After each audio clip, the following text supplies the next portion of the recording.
You're being unreasonable, Mom. The stairs are getting too difficult. The house is too much to maintain, and we're all worried about you living alone. Jennifer's voice had that practiced patience I'd grown to despise. The tone she used with her toddlers, not her 68-year-old mother who'd managed just fine for decades. Before we jump back in, tell us where you're tuning in from. And if this story touches you, make sure you're subscribed, because tomorrow, I've saved something extra special for you. I sat in my own living room, surrounded by my 3 adult children, feeling ambushed. The family photo on the mantel, taken at my 65th birthday, mocked me from across the room. We looked so happy then, all smiles and connection. Now, 3 years after their father's death, my children sat in a semicircle as if conducting an intervention. "Sunnyvale Gardens has an opening," Richard, my oldest, said while sliding a glossy brochure across my coffee table, the antique walnut, one that had been a wedding gift from my mother. "We've toured it twice. It's perfect for someone in your situation." My situation, as if aging was a disease they needed to manage for me. "They have daily activities, a dining hall with excellent food," Amy added, not meeting my eyes, "and 24-hour medical staff for emergencies." I looked at the brochure without touching it. The cover showed smiling seniors playing cards in a sterile common room with industrial carpeting and artificial plants. "And how much does this paradise cost?" I asked, already knowing the answer. "That's the thing, Mom." Jennifer leaned forward, her expression softening into something close to pity. "If we sell this house, it would more than cover the entrance fee and several years of residency." And there it was, the house that Jack and I had scrimped and saved for 40 years to pay off. The home where we'd raised our family, celebrated holidays, weathered storms both metaphorical and literal. The garden where I still grew tomatoes that won ribbons at the county fair. They wanted to sell it, to liquidate my life. "I'm not leaving. My home," I said quietly, tracing the familiar groove on my armrest where decades of hands had worn the wood smooth. Richard sighed dramatically. "Mom, be reasonable. You fell last month." "I tripped over that rug," I interrupted, pointing to the spot where the offending rug had been before I'd removed it. "One minor incident doesn't invalidate my independence." "It's not just that," Amy said.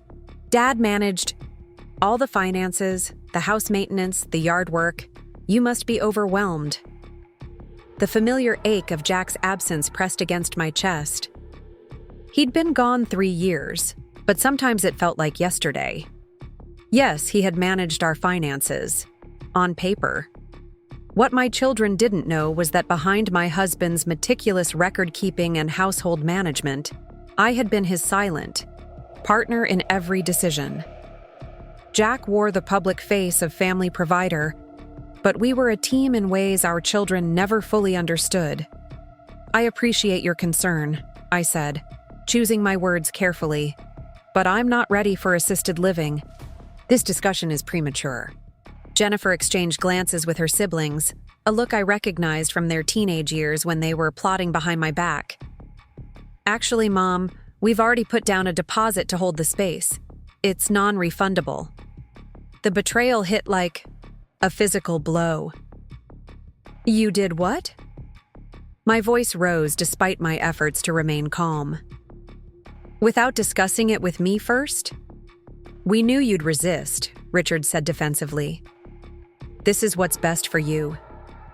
"What's best for me, or what's convenient for you?" The words came out sharper than I intended, but anger was burning through my chest. Amy flinched. "That's not fair, Mom. We're trying to help." A heavy silence fell over the room. Outside, the spring rain that had been threatening all afternoon finally began, pattering against the windows of the home they wanted to take from me. "I think you should go now," I said quietly. "I need time to think." After reluctant goodbyes and promises to continue this conversation soon, I watched through the bay window as my children hurried to their cars, huddled against the rain. They didn't look back at the house, my house, as they drove away. I sank back into my chair, my body suddenly feeling every one of my 68 years. On the coffee table, the nursing home brochure lay open to a page showing an elderly woman being helped down a hallway by a smiling attendant. Was this really how my children saw me now? Helpless?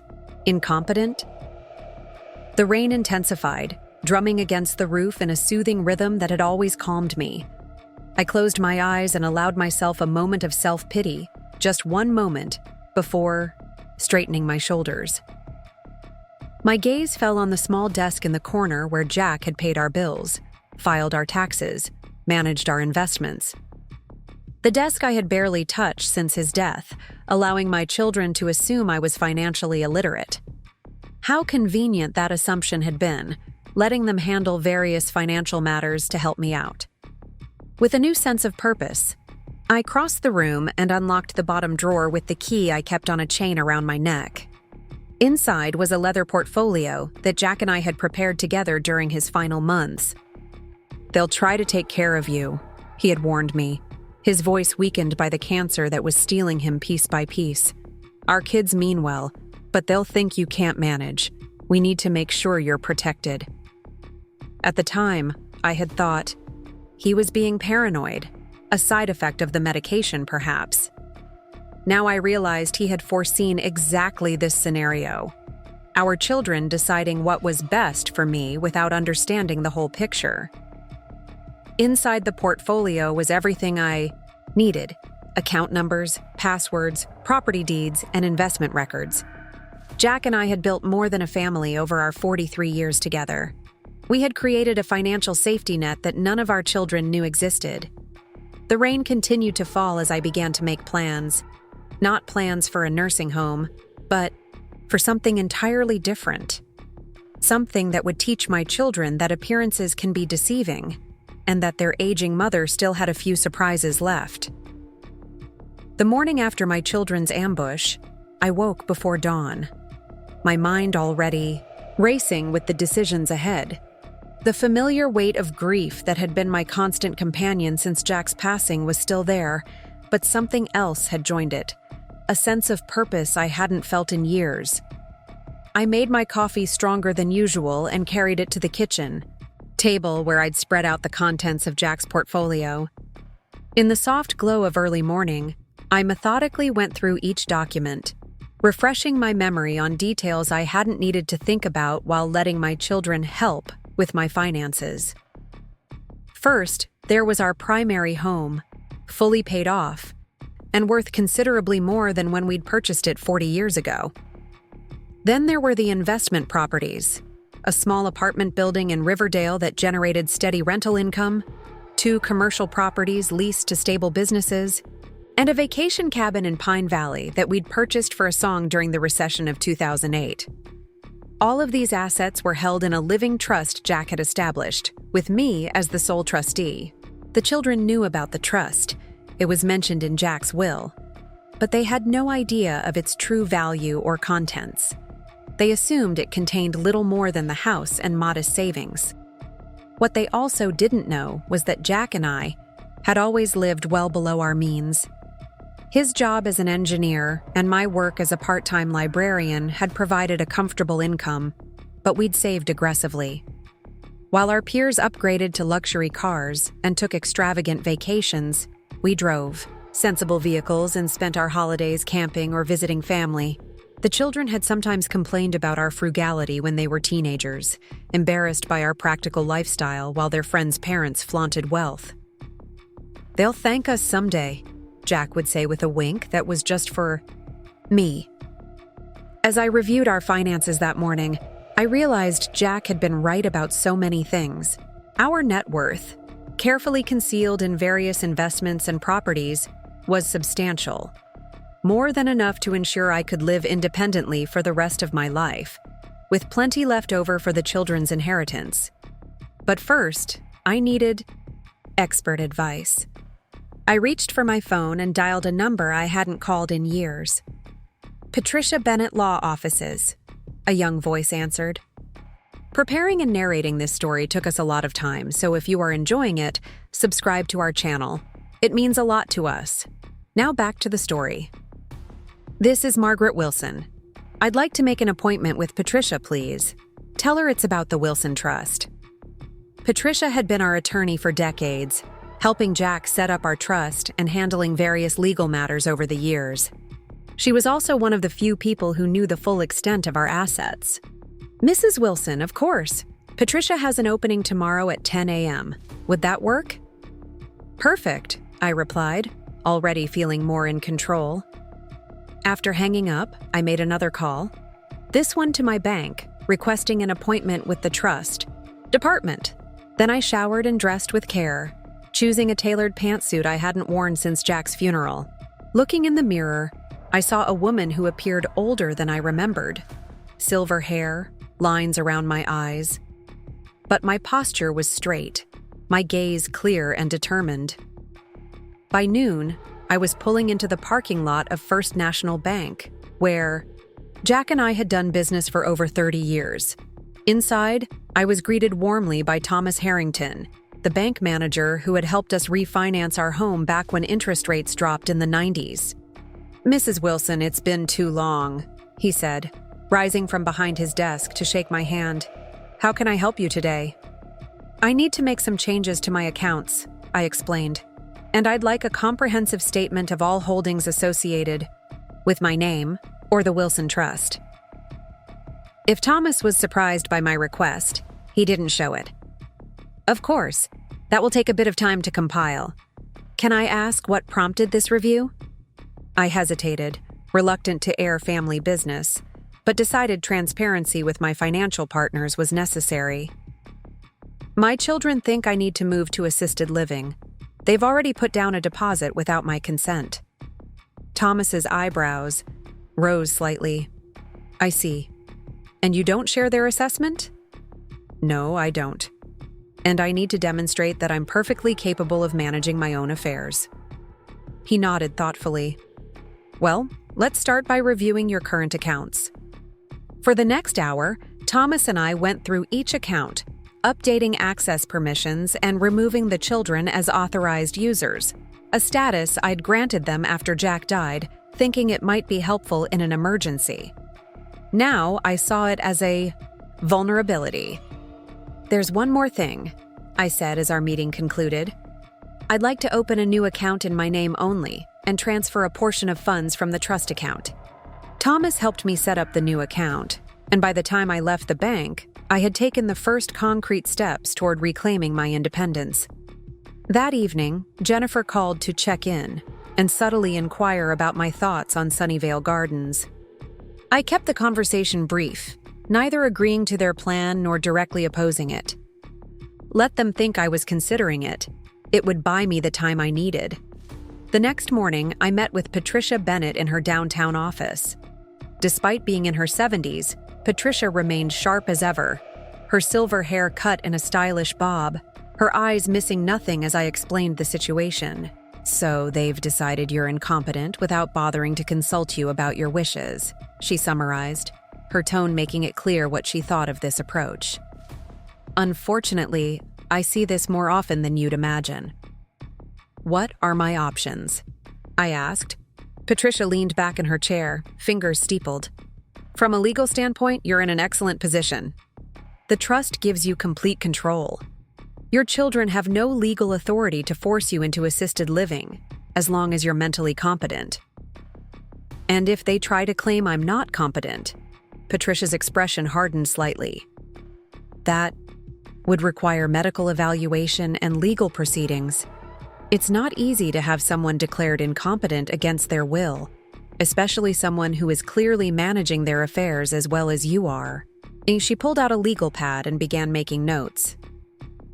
Here's what I suggest. First, we update your powers of attorney, both financial and medical, to ensure your wishes are clearly documented. Second, we prepare a letter clarifying your intentions. Regarding your living situation and finances, I nodded, following her reasoning. And third, she continued, we might consider a strategic reorganization of some assets to provide additional security. What do you mean? Patricia smiled, the kind of smile that reminded me why we'd chosen her as our attorney years ago. She was always 3 steps ahead. The trust already protects your major assets, but we could create an additional layer of security for liquid funds. It would be completely legal, just cautionary. By the time I left Patricia's office, I had a comprehensive plan and a renewed sense of confidence. As I drove home, I realized I felt more like myself than I had since Jack's death. Focused, purposeful, and slightly indignant. My children had underestimated me, assuming that because I had allowed them to help with certain tasks, I was incapable of managing on my own. It was time to correct that misunderstanding. For the next 2 weeks, I methodically implemented the plans Patricia and I had developed. I spoke with my financial advisor and updated my investment strategy. I contacted the property management company that handled our rental properties and arranged for more detailed monthly reports. I even hired a handyman to address the minor home repairs that Richard had been meaning to get to. Tasks he often cited as evidence that the house was too much for me to maintain. Throughout this time, my children continued their campaign for Sunnyvale Gardens. Richard stopped by unannounced to fix a leaky faucet that I'd already repaired. Jennifer brought groceries I hadn't requested and rearranged my kitchen cabinets to be more accessible. Amy sent links to articles about seniors thriving in community living environments. I accepted their help graciously while saying little about my own activities. Let them think their mother was gradually accepting their plan. In reality, I was preparing for a confrontation I never expected to have with my own children. The catalyst came sooner than I anticipated. 3 weeks after their initial ambush, all 3 children arrived at my doorstep on a Sunday afternoon, this time with a folder of paperwork. "We've scheduled an assessment," Jennifer announced as they settled into my living room. "A social worker from Sunnyvale will come next Thursday to evaluate your needs and help with the transition plan." I set down my teacup carefully, controlling the anger that flared at their presumption. "An assessment? It's standard procedure," Richard explained, his tone suggesting I was being unreasonable for questioning this. "They need to determine your level of care. They'll help determine which floor you'll be on," Amy added, as if this were a selling point. "The first floor has more assistance available." I looked at my children, these adults I had raised, taught to ride bicycles and solve problems, comforted through heartbreaks and celebrated in triumphs. When had they stopped seeing me as a person with agency? When had I become a problem to solve rather than a parent to respect? "I won't be here on Thursday," I said quietly. Jennifer frowned. "We can reschedule if necessary, but we've been on the waiting list." "I won't be available for an assessment," I clarified, "because I'm not moving to Sunnyvale Gardens or any other assisted living facility." Richard sighed dramatically. "Mom, we've been through this. The deposit is paid. The house is too much for you." "The house is mine," I interrupted, my voice firmer now. "And I'm perfectly capable of deciding where I want to live." "Dad wouldn't want you struggling alone," Amy said, playing the card they'd used repeatedly since Jack's death. "He'd want you safe." That was the final straw. "Don't presume to tell me what your father would want," I said, rising from my chair.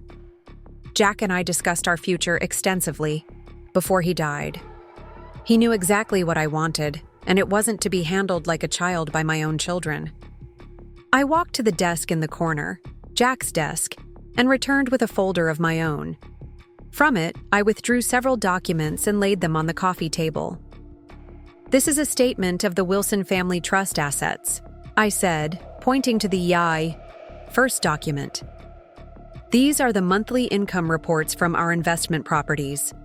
This is my updated medical power of attorney, naming my friend Grace as my healthcare proxy instead of you, Richard." "And this," I said, placing the final document in front of them, "is a letter from Patricia Bennett explaining that any attempt to force me into assisted living against my wishes would be legally challenged." The stunned silence that followed gave me a satisfaction I hadn't anticipated. Jennifer picked up the trust statement, her eyes widening as she scanned the figures. "How is this possible?" she whispered. These properties. The investments. Your father and I lived within our means and invested wisely, I explained. We didn't discuss our finances with you because, frankly, it wasn't your business. We wanted you to make your own way without expectations of inheritance. Richard was examining the property listings. The Riverdale apartments? You own those? We purchased them when you were in college, I confirmed. They've provided reliable income ever since. Amy looked up from the papers, her expression shifting between shock and something like respect. Why didn't you tell us? All these years, we thought... You thought I was financially naive because I let your father handle the visible parts of our finances, I finished for her. That was convenient for both of us. Jack enjoyed managing the day-to-day, and I focused on investment strategy. We were partners, even if it didn't look that way from the outside. I sat back down, feeling oddly calm now that everything was in the open. I've allowed you to help me since your father died because it seemed to comfort you, and because grief made it easier to let others take control for a while. But that time is over. The silence stretched between us, filled with the reshuffling of assumptions and the awkward recognition of misjudgment. Finally, Richard spoke. The nursing home deposit is forfeit, I said firmly. Consider it the cost of making decisions without consulting me. Jennifer was still staring at the financial statement. Mom, I don't understand. With these resources, you could afford the best care available. Why fight us on this? Her question revealed how completely they had missed the point. Because it's not about affording care I don't currently need, I explained patiently. It's about my right to determine my own future. It's about respecting that I am still the same capable woman who raised you, taught you to balance checkbooks, and helped you through college applications. I gestured around the living room, at the home they had been so ready to sell. This house isn't a burden to me. It's where I choose to be. And yes, someday I may need assistance, but that day isn't today. And when it comes, I'll be the one to decide what form that assistance takes. The atmosphere in the room had shifted. The certainty with which they had arrived was crumbling, replaced by confusion and, I hoped, the beginnings of understanding. Amy was the first to show signs of genuine contrition. We thought we were helping, she said softly. We worried about you being alone. I know, I acknowledged, my tone softening. Your intentions weren't malicious. But good intentions don't justify taking away someone's autonomy. We talked for another hour, a real conversation this time, not the carefully scripted intervention they had planned. I explained the financial structures Jack and I had created, the property management systems we had in place, and my plans for the future. They listened with growing appreciation for the foresight their parents had shown. As they prepared to leave, there was an awkwardness between us, the aftermath of boundaries asserted and assumptions challenged. At the door, Jennifer hesitated. I'm sorry, Mom. We should have talked to you first. Yes, you should have, I agreed, not making it easier for them, but not holding on to anger either. Next time, ask questions before making decisions about my life. After they left, I returned to the living room and gathered the documents that had so shocked my children. The house felt different somehow, more decisively mine than it had even that morning. I walked through each room, touching familiar surfaces, and appreciating the home Jack and I had created.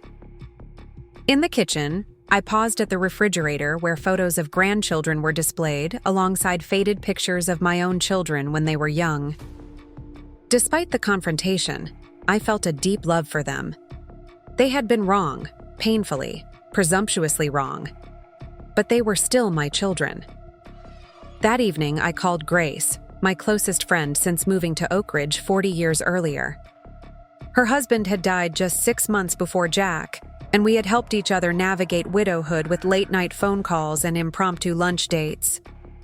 You actually showed them the trust documents? She asked, barely containing her glee when I recounted the afternoon's events. I wish I could have seen their faces. It wasn't about humiliating them, I clarified, though I couldn't deny a certain satisfaction. It was about establishing boundaries. Well, those boundaries came with quite a financial exclamation point, Grace chuckled. Do you think it will change things going forward?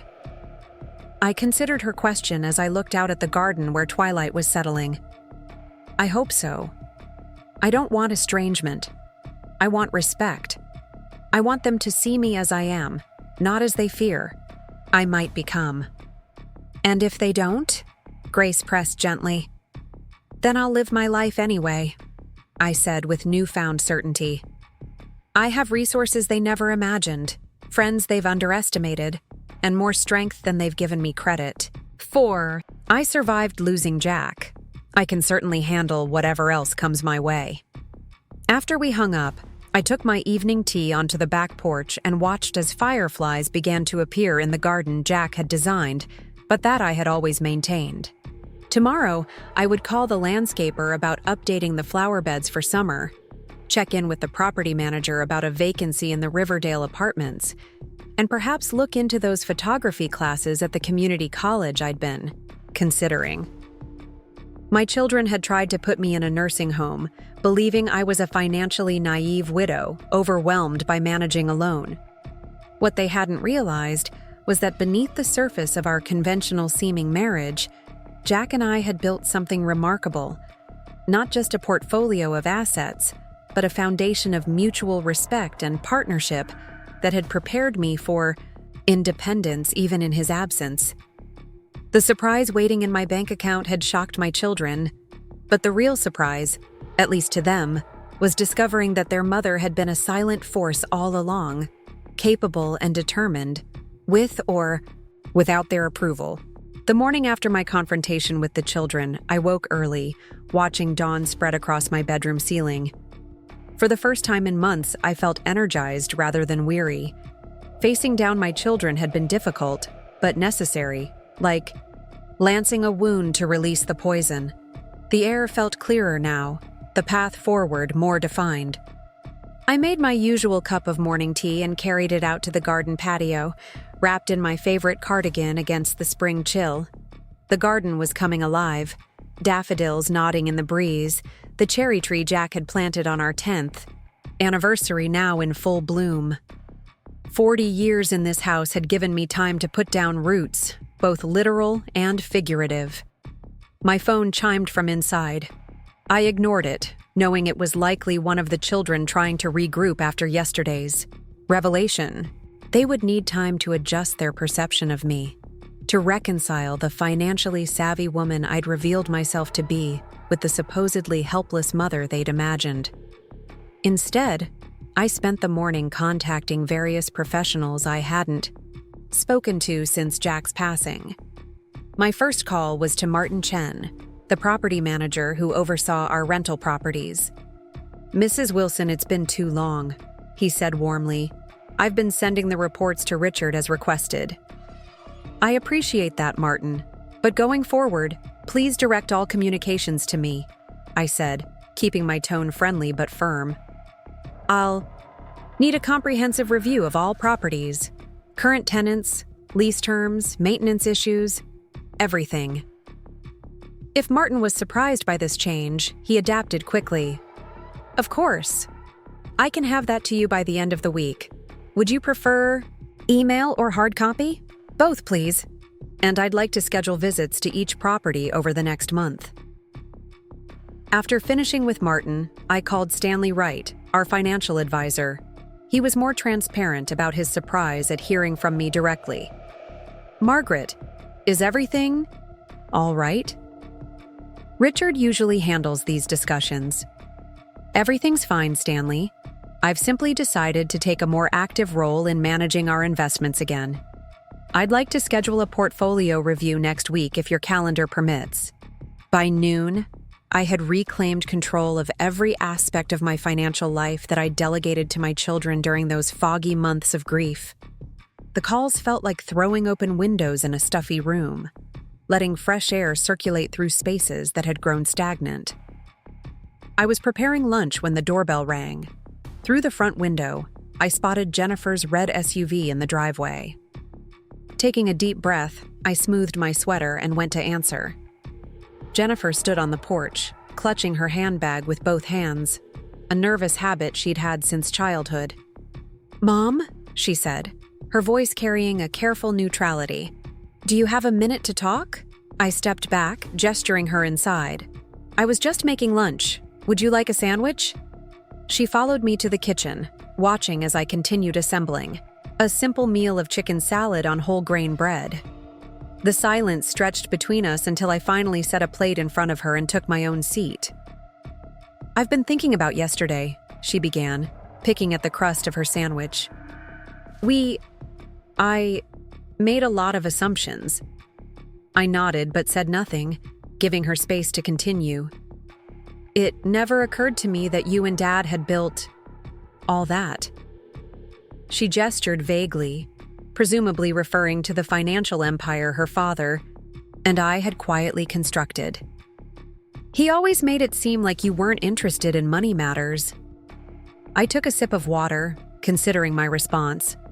"Your father and I had different roles, but we made all major decisions together. He handled the day-to-day because he enjoyed it, and I focused on long-term strategy. It was a partnership that worked for us." Jennifer nodded slowly. "I just don't understand why you let us believe otherwise. After Dad died, you let Richard take over the bills. You asked Amy for help with tax paperwork." Her voice trailed off, confusion evident. The question was fair, and I owed her an honest answer. "Grief makes us do strange things," I said. "Finally. When your father died, I was lost. Not financially, we'd prepared for that, but emotionally. Letting you children help with small tasks gave you comfort, made you feel needed during a time when we were all hurting. And frankly, it was easier to let you manage some things while I focused on just getting through each day." Jennifer's eyes softened with understanding. "And then we took that temporary vulnerability and extrapolated it into permanent incapacity." "Yes," I agreed, relieved that she saw it clearly. "What began as comfort became assumption, and assumption became conclusion." We ate in silence for a moment, the tension between us easing slightly. "The nursing home deposit," Jennifer said eventually. "It was $12,000. "I'm aware," I replied evenly. "Richard and I split it. He's pretty upset about losing that money." I felt a flicker of irritation. As he should be. Financial decisions made without proper consultation often lead to costly mistakes. That's a lesson your father would have approved of. Jennifer winced but nodded. "That's fair. I want you to know that we really thought we were doing what was best for you. We were worried." "I believe that," I conceded. "But worry doesn't justify taking control of someone else's life. You could have talked to me, asked questions, expressed concerns without making decisions on my behalf." "I know that now," she said quietly. "I'm sorry, Mom." Her apology felt genuine, and I reached across the table to squeeze her hand. "I appreciate that. And I'm sorry, too, for not being more transparent with you children after your father died. Perhaps if I had shared more about our financial situation, we could have avoided this misunderstanding." Jennifer's phone buzzed, and she glanced at it briefly before silencing it. "That's Amy. She and Richard want to know how our conversation is going." I raised an eyebrow. "They sent you as the ambassador?" Jennifer had the grace to look embarrassed. "We thought you might be more receptive to just one of us rather than another. Intervention." "Wise assessment," I acknowledged with a small smile. "And what will you tell them?" She considered for a moment. "That you're still our mother, just more formidable than we realized." After Jennifer left, I finished tidying the kitchen, my mind processing our conversation. One apology. Didn't resolve everything, but it was a beginning. The dynamics of our family were shifting. Painfully, perhaps, but necessarily. That evening, I drove to Grace's house for our weekly dinner. Ever since we'd both lost our husbands, we'd maintained this ritual, alternating homes, sharing simple meals and complicated feelings. Grace opened her door before I could knock, always somehow sensing my arrival. At 72, she remained striking, tall and angular with silver hair cut in a stylish pixie that highlighted her sharp cheekbones. "Well?" she demanded as I stepped inside. "Has World War III begun, or did they surrender gracefully?" I laughed, feeling some of the tension of the day release. "Jennifer came by. There was an apology, but I think they're still processing the financial revelations." Grace led me to her kitchen where a pot of her famous vegetable soup simmered on the stove. The scent of rosemary and thyme filled the warm room, comforting and familiar. "Of course they are," she scoffed, ladling soup into bowls. "Finding out your supposedly helpless mother is actually a financial mastermind would be quite the adjustment, especially for Richard." Grace had never particularly warmed to my oldest child, finding his authoritative manner off-putting. She wasn't entirely wrong. Richard had inherited his father's confidence, but not always his compassion. "He'll come around," I said, accepting a bowl of soup. "He's just the most invested in the narrative they created." "The narrative where you needed their protection and guidance?" Grace raised a knowing eyebrow. "Men like Richard find it unsettling when women demonstrate competence they hadn't anticipated." "That's a bit harsh," I protested, though not without a tiny smile. "He's still my son." "And you're still his mother, not his ward," Grace countered, settling across from me at her kitchen table. "So, now that you've dropped your financial bombshell, what's next? How do you plan to move forward with them?" It was a good question, one I'd been pondering all day. "I don't want estrangement," I said slowly, "but I also won't go back to being managed. There needs to be a new understanding between us." Grace nodded, breaking a piece of crusty bread. "And the first step in that new understanding was showing them just how capable you really are. Masterfully done, by the way." "It wasn't meant to be manipulative," I clarified. "I just needed to establish boundaries from a position of strength." "Sometimes strength is the only language people understand," Grace said matter-of-factly. "Now tell me more about these investment properties. Jack never mentioned them during our dinner parties." As we ate, I told Grace about the various properties Jack and I had acquired over the decades. The small apartment building in Riverdale that we'd purchased when property values had plummeted during the recession of the early 90s.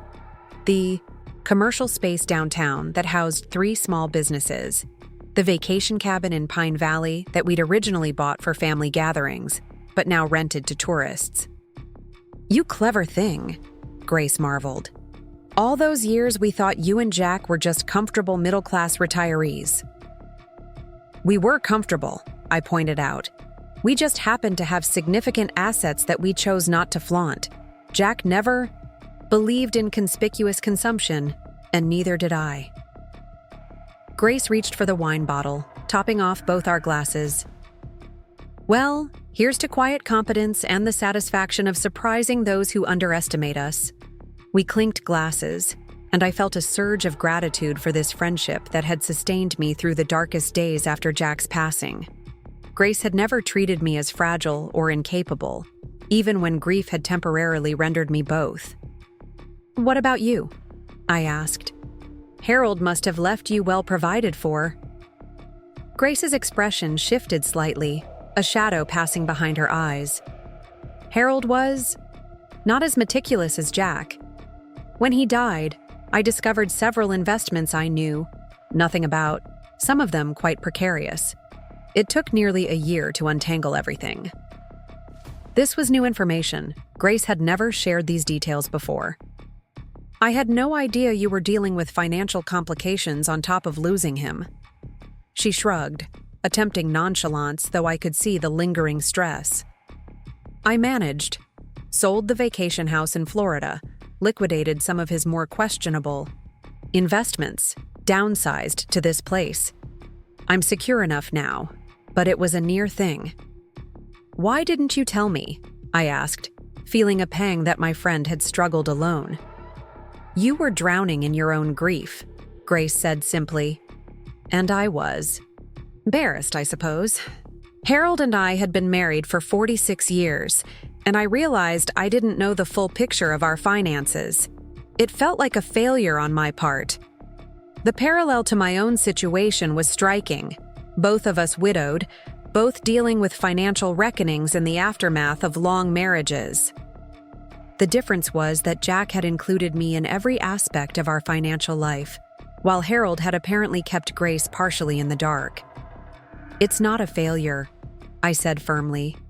The failure would be in not addressing it once you discovered the problem, which you did.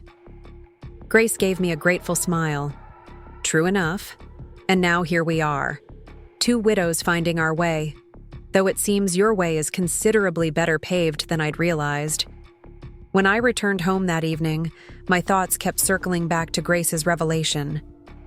How easily financial security could be compromised, even after decades of marriage and careful planning. I felt a renewed appreciation for Jack's insistence on transparency between us, on ensuring I knew every aspect of our financial picture. As I prepared for bed, my phone lit up with a text message from Amy. Can we talk tomorrow? Just the two of us? Of my 3 children, Amy had always been the peacemaker, the one who sought understanding rather than confrontation. I responded with a simple, yes, lunch at Lorenzo's? 12:30. I slept deeply that night, without the restlessness that had plagued me since the children's initial nursing home ambush. Something had shifted, within me, and within the family dynamic. I was no longer reacting to their plans for my life. I was actively shaping my own path forward. The next morning brought a surprise visitor. I was deadheading roses in the front garden when a car I didn't recognize pulled into my driveway. A woman emerged, blonde, trim, professionally dressed, and it took me a moment to place her. Mrs. Wilson? She called, approaching with a tentative smile. I'm Lydia Morgan from Sunnyvale Gardens. We had an assessment scheduled for tomorrow, but I was in the neighborhood and thought I might introduce myself early. Ah, the nursing home assessment. I straightened, removing my gardening gloves. Ms. Morgan, I'm afraid there's been a misunderstanding. I won't be requiring an assessment from Sunnyvale Gardens. Her smile faltered slightly. Oh? Your children were quite certain you were interested in our community. They've already placed a deposit to hold a placement. Yes, they did that. Without my knowledge or consent, I explained, keeping my tone pleasant but firm. I have no plans to leave my home at present. Lydia looked genuinely confused. I see, that's unusual. Typically, our incoming residents are part of the decision-making process. Typically, I agreed with a pointed look. Understanding dawned in her eyes. Your children made these arrangements without your involvement at all? Precisely. Yet she had the grace to look embarrassed. Mrs. Wilson, I'm so sorry. That's not how we prefer to operate. Our mission is to provide supportive living arrangements for seniors who want or need additional assistance, not to relocate people against their wishes. Her candor was refreshing. I appreciate your honesty, Ms. Morgan. And I don't blame Sunnyvale for my children's presumption. Lydia hesitated, seeming to consider her next words carefully. If I may speak candidly, we see this more often than we should. Adult children making decisions for aging parents without proper consultation. It's well-intentioned but misguided. Well-intentioned but misguided, I repeated. That's a generous interpretation. She smiled, a genuine expression that reached her eyes. In my experience, it usually comes from a place of concern, even when it's handled poorly. May I ask, have you visited Sunnyvale yourself? Not for an assessment, just to see what we offer? I shook my head. I haven't. Perhaps you might consider it sometime. No pressure, no expectations. We're not just a place for those who can no longer live independently. We have residents who simply prefer the community aspects, the social opportunities. Her approach was refreshingly straightforward. No manipulation, no assumption of incapacity on my part. I'll keep that in mind, I said, finding that I meant it, though not in the immediate future. Fair enough. She reached into her bag and produced a business card. If you ever want a tour, on your terms, not your children's, please call me directly. After Lydia left, I stood in my garden considering our conversation. There was something to be said for preparedness, for understanding all available options even when you weren't ready to choose among them. My confrontation with the children had been about autonomy, about the right to make my own decisions, not necessarily about refusing to consider any change ever. At lunch with Amy, I shared this insight. We'd settled at a quiet corner table in Lorenzo's, an Italian restaurant that had been a family favorite for decades. Amy looked tired, shadows under her eyes suggesting she'd slept poorly since our confrontation. "You met with the Sunnyvale woman?" she asked, surprise evident in her voice. "Not exactly," I explained. She stopped by unannounced, not realizing the plans had been made without my input. Amy winced. "And now we look like we were trying to ship you off without your consent." "Weren't you?" I asked mildly. She had the grace to look ashamed. It wasn't supposed to feel that way. We genuinely thought it was the best solution. "Based on what evidence?" I challenged. "A single fall? Some unopened mail? The fact that I sometimes appreciate help with heavy lifting?" "It was more the overall picture," Amy said defensively. "You seemed diminished after Dad died. Less engaged, more forgetful. And the house is large for one person." "The house where I have lived for 40 years, I interrupted. "The house that is fully paid for, structurally sound, and filled with memories of your father. The house that I maintain without significant difficulty because, contrary to what you've assumed, I am neither physically frail nor mentally diminished." Amy pushed her salad around her plate, avoiding my gaze. "I'm beginning to see that." "Good," I said, softening my tone slightly. "Because I need you to understand something important. Grief changes people, but it doesn't necessarily incapacitate them. Yes, I withdrew after your father died. Yes, I let many things slide during those dark months, but that temporary state shouldn't have been interpreted as permanent decline. I think," Amy began hesitantly, "I think part of it was that we were grieving too. Dad was the linchpin of our family in many ways. When he was gone, we needed to feel we were doing something positive, something he would have wanted. This was an aspect I hadn't fully considered, how my children's actions might have been shaped by their own grief, their own need to take control in the face of loss. Your father would have wanted you to respect my wishes," I said, more gently now. "To consult me, to listen to what I wanted, rather than imposing your solution." "Did he know," Amy asked suddenly, "that you were going to reveal the trust details to us if we pushed too hard?" I smiled, remembering late-night conversations with Jack during his final months. He suspected it might come to this, not specifically the nursing home issue, but he knew you children might become overprotective after he was gone. "And you had this contingency plan all along?" "We had many contingency plans," I explained. "Your father was methodical that way. The trust documents were our insurance policy against well-intentioned interference." Amy was quiet for a long moment, absorbing this.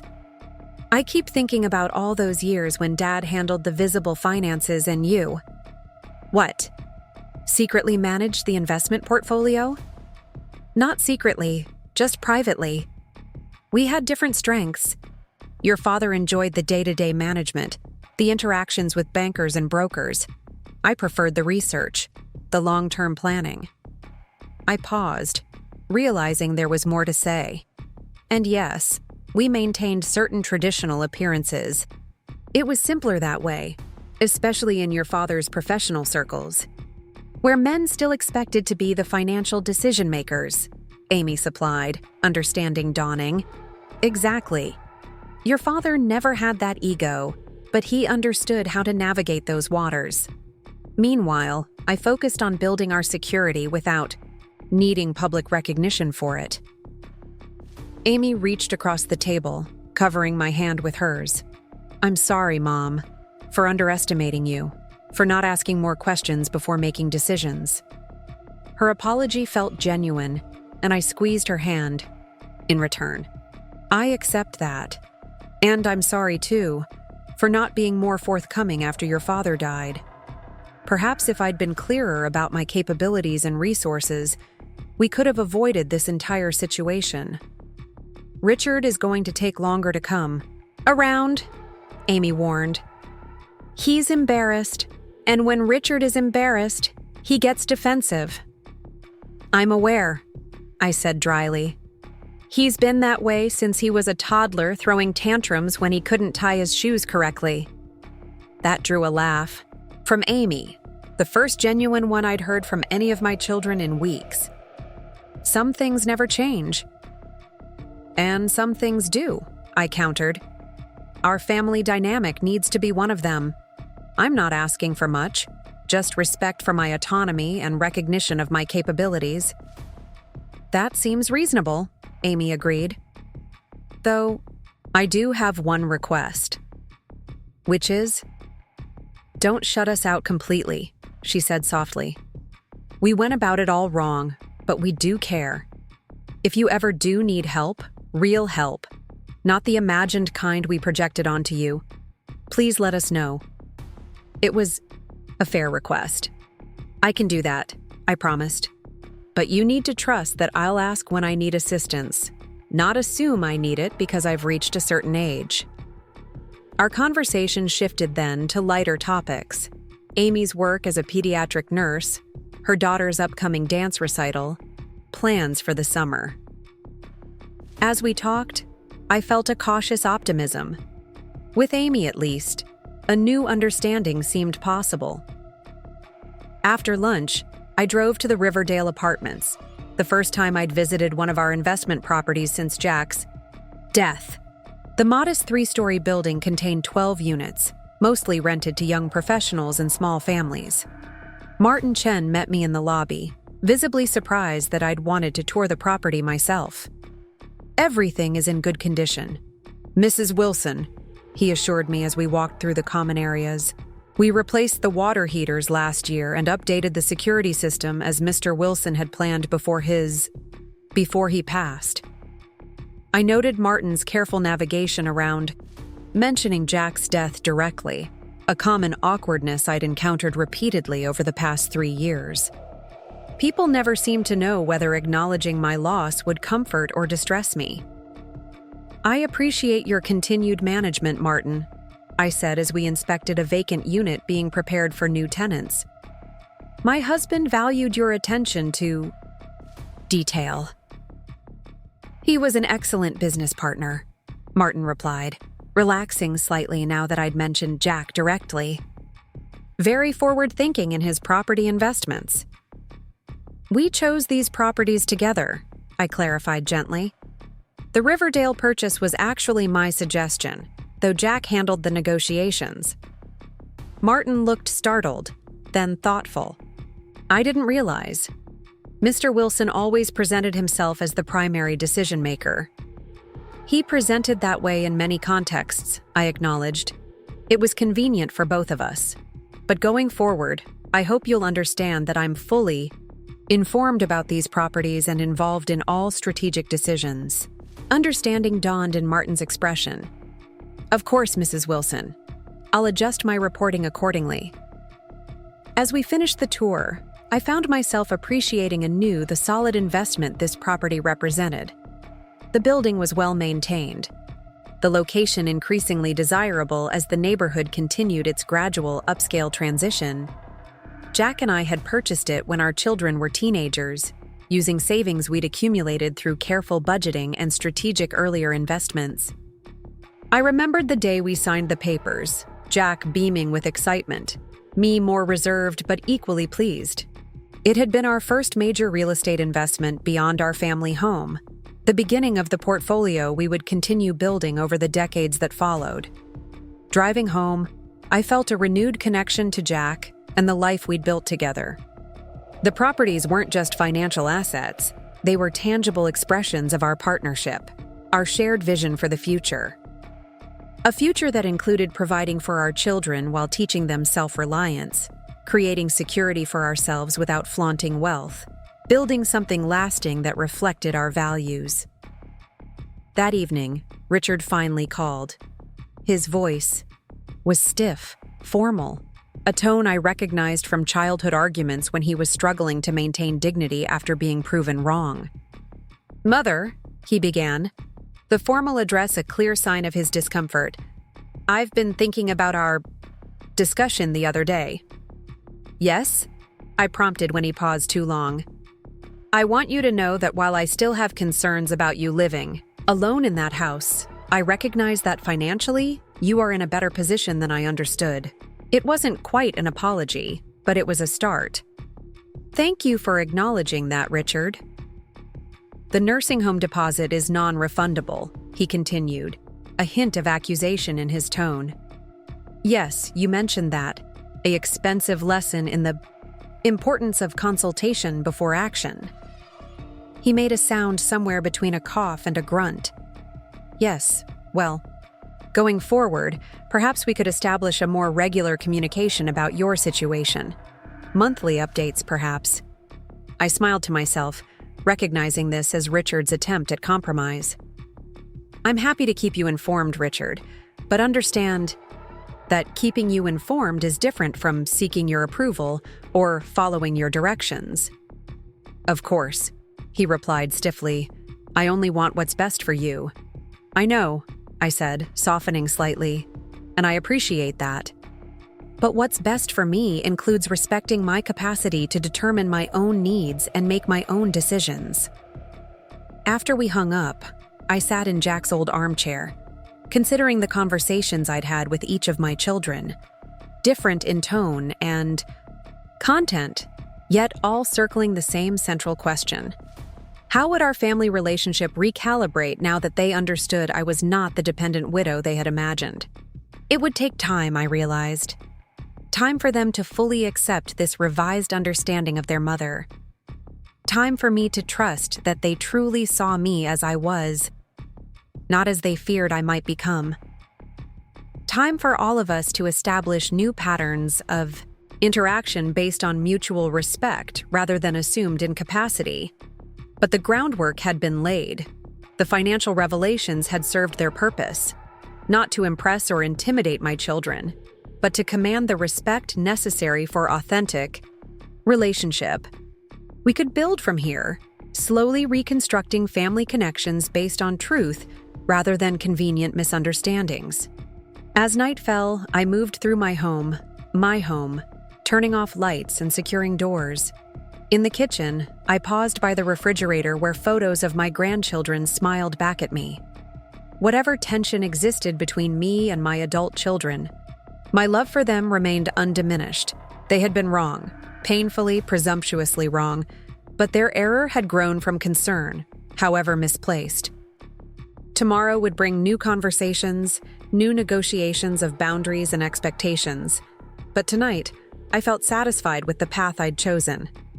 Jack would have approved of how I'd handled things, standing my ground firmly but without unnecessary harshness, protecting what we'd built together while maintaining family bonds as much as possible. Outside, a gentle spring rain began, pattering against the windows of the home that had witnessed 4 decades of our family's life. I went to bed listening to that soothing rhythm, secure in the knowledge that my future remained in my own capable hands. As night fell completely, I smiled into the darkness. My story wasn't ending with a move to Sunnyvale Gardens. It was continuing right here, in the home I'd chosen, on my own terms. The next chapter might not be what my children had planned for me, but it would be authentically mine, and that made all the difference. A week after the confrontation with my children, I found myself standing in the community center of Oak Ridge, staring at a bulletin board filled with colorful flyers. Amid announcements for book clubs and charity bake sales was a notice that caught my eye. Digital photography for beginners, Tuesday and Thursday mornings, 10 a.m. to noon. Photography had always intrigued me, but between raising children and supporting Jack's career, I'd never found the time to pursue it seriously. Now, with my life reclaimed and my schedule my own, why not? I jotted down the contact information and continued through the community center, noting other activities that piqued my interest. A gardening club that focused on native plants, a memoir writing workshop, a travel group that organized day trips to nearby sites of interest. The possibilities stretched before me like an open road. "Margaret Wilson? Is that you?" I turned to find Diane Moretti approaching with a warm smile. We'd served on the PTA together decades ago when our children were in school, but hadn't maintained close contact in recent years. "Diane, how lovely to see you," I greeted her with genuine pleasure. She looked well, her curly hair now silver, but still abundant, her movements energetic. "I thought that was you," she said, embracing me briefly. "What brings you to the center? Are you volunteering again?" "Actually, I'm looking into some classes. Photography, maybe the memoir workshop." Diane's face brightened. "The memoir class is wonderful. I've been attending for 3 months now. You should absolutely join us. We meet Wednesdays at 2. Her enthusiasm was infectious. I might just do that. "Listen," Diane lowered her voice slightly. "I heard about your children trying to move you to Sunnyvale Gardens." At my surprised look, she added quickly, "Small town, remember? My niece works in their administrative office. She mentioned there was some confusion about whether you had agreed to the placement." I sighed, not entirely surprised that word had spread. Oak Ridge had always been a community where news traveled quickly. "Yes, my children decided I needed assisted living without bothering to consult me first." Diane nodded knowingly. "The same thing happened to my sister-in-law in Phoenix. Her son decided she couldn't manage alone anymore and listed her house without telling her. Can you imagine?" "Unfortunately, yes," I replied dryly. "What did you do?" "When you found out about the nursing home plans, I mean." I considered how much to share with Diane, who was more acquaintance than close friend. "Let's just say I demonstrated quite clearly that I'm perfectly capable of managing my own affairs." She laughed appreciatively. "Good for you. So many of us just roll over when our children start treating us like we're incompetent." My sister-in-law stood her ground too, told her son in no uncertain terms that she'd built that house with her husband, raised her family there, and would leave feet first, or not at all. As we chatted, I found myself warming to Diane anew. There was a directness about her that I'd always appreciated, a refusal to soften truths with unnecessary niceties. "Are you doing anything right now?" she asked suddenly. "A group of us meet for coffee at Rosie's Cafe on Thursday mornings. They're probably still there if you'd like to join."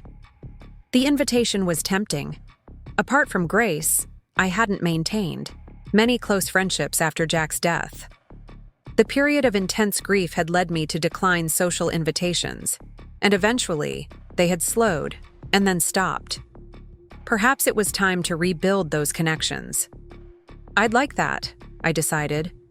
Rosie's Cafe was a charming establishment that had opened downtown 5 years earlier, part of the revitalization that had transformed Oak Ridge's once struggling Main Street into a vibrant community hub. Inside, Diane led me to a round table by the window where 3 women were engaged in animated conversation. "Look who I found at the community center," Diane announced. "You all remember Margaret Wilson, don't you?" The women greeted me warmly, making space at their table.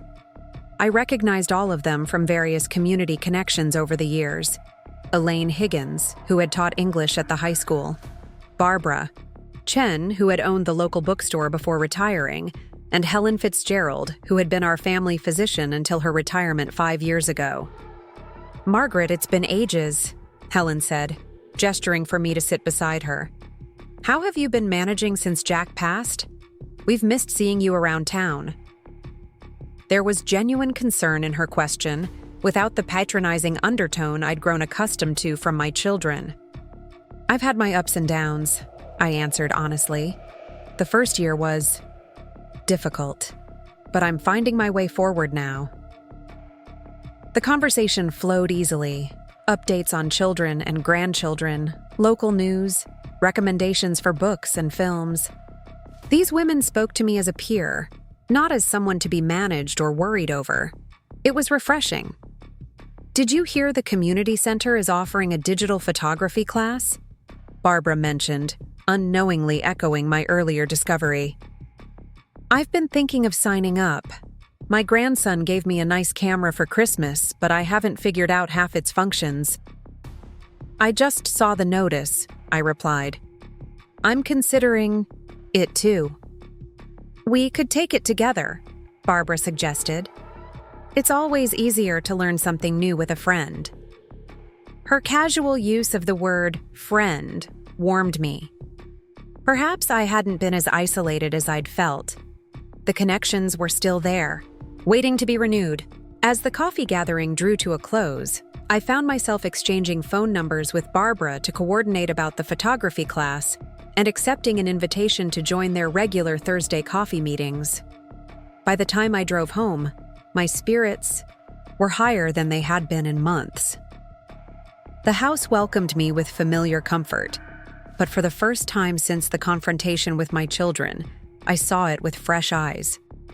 It wasn't just a refuge or a battleground to defend.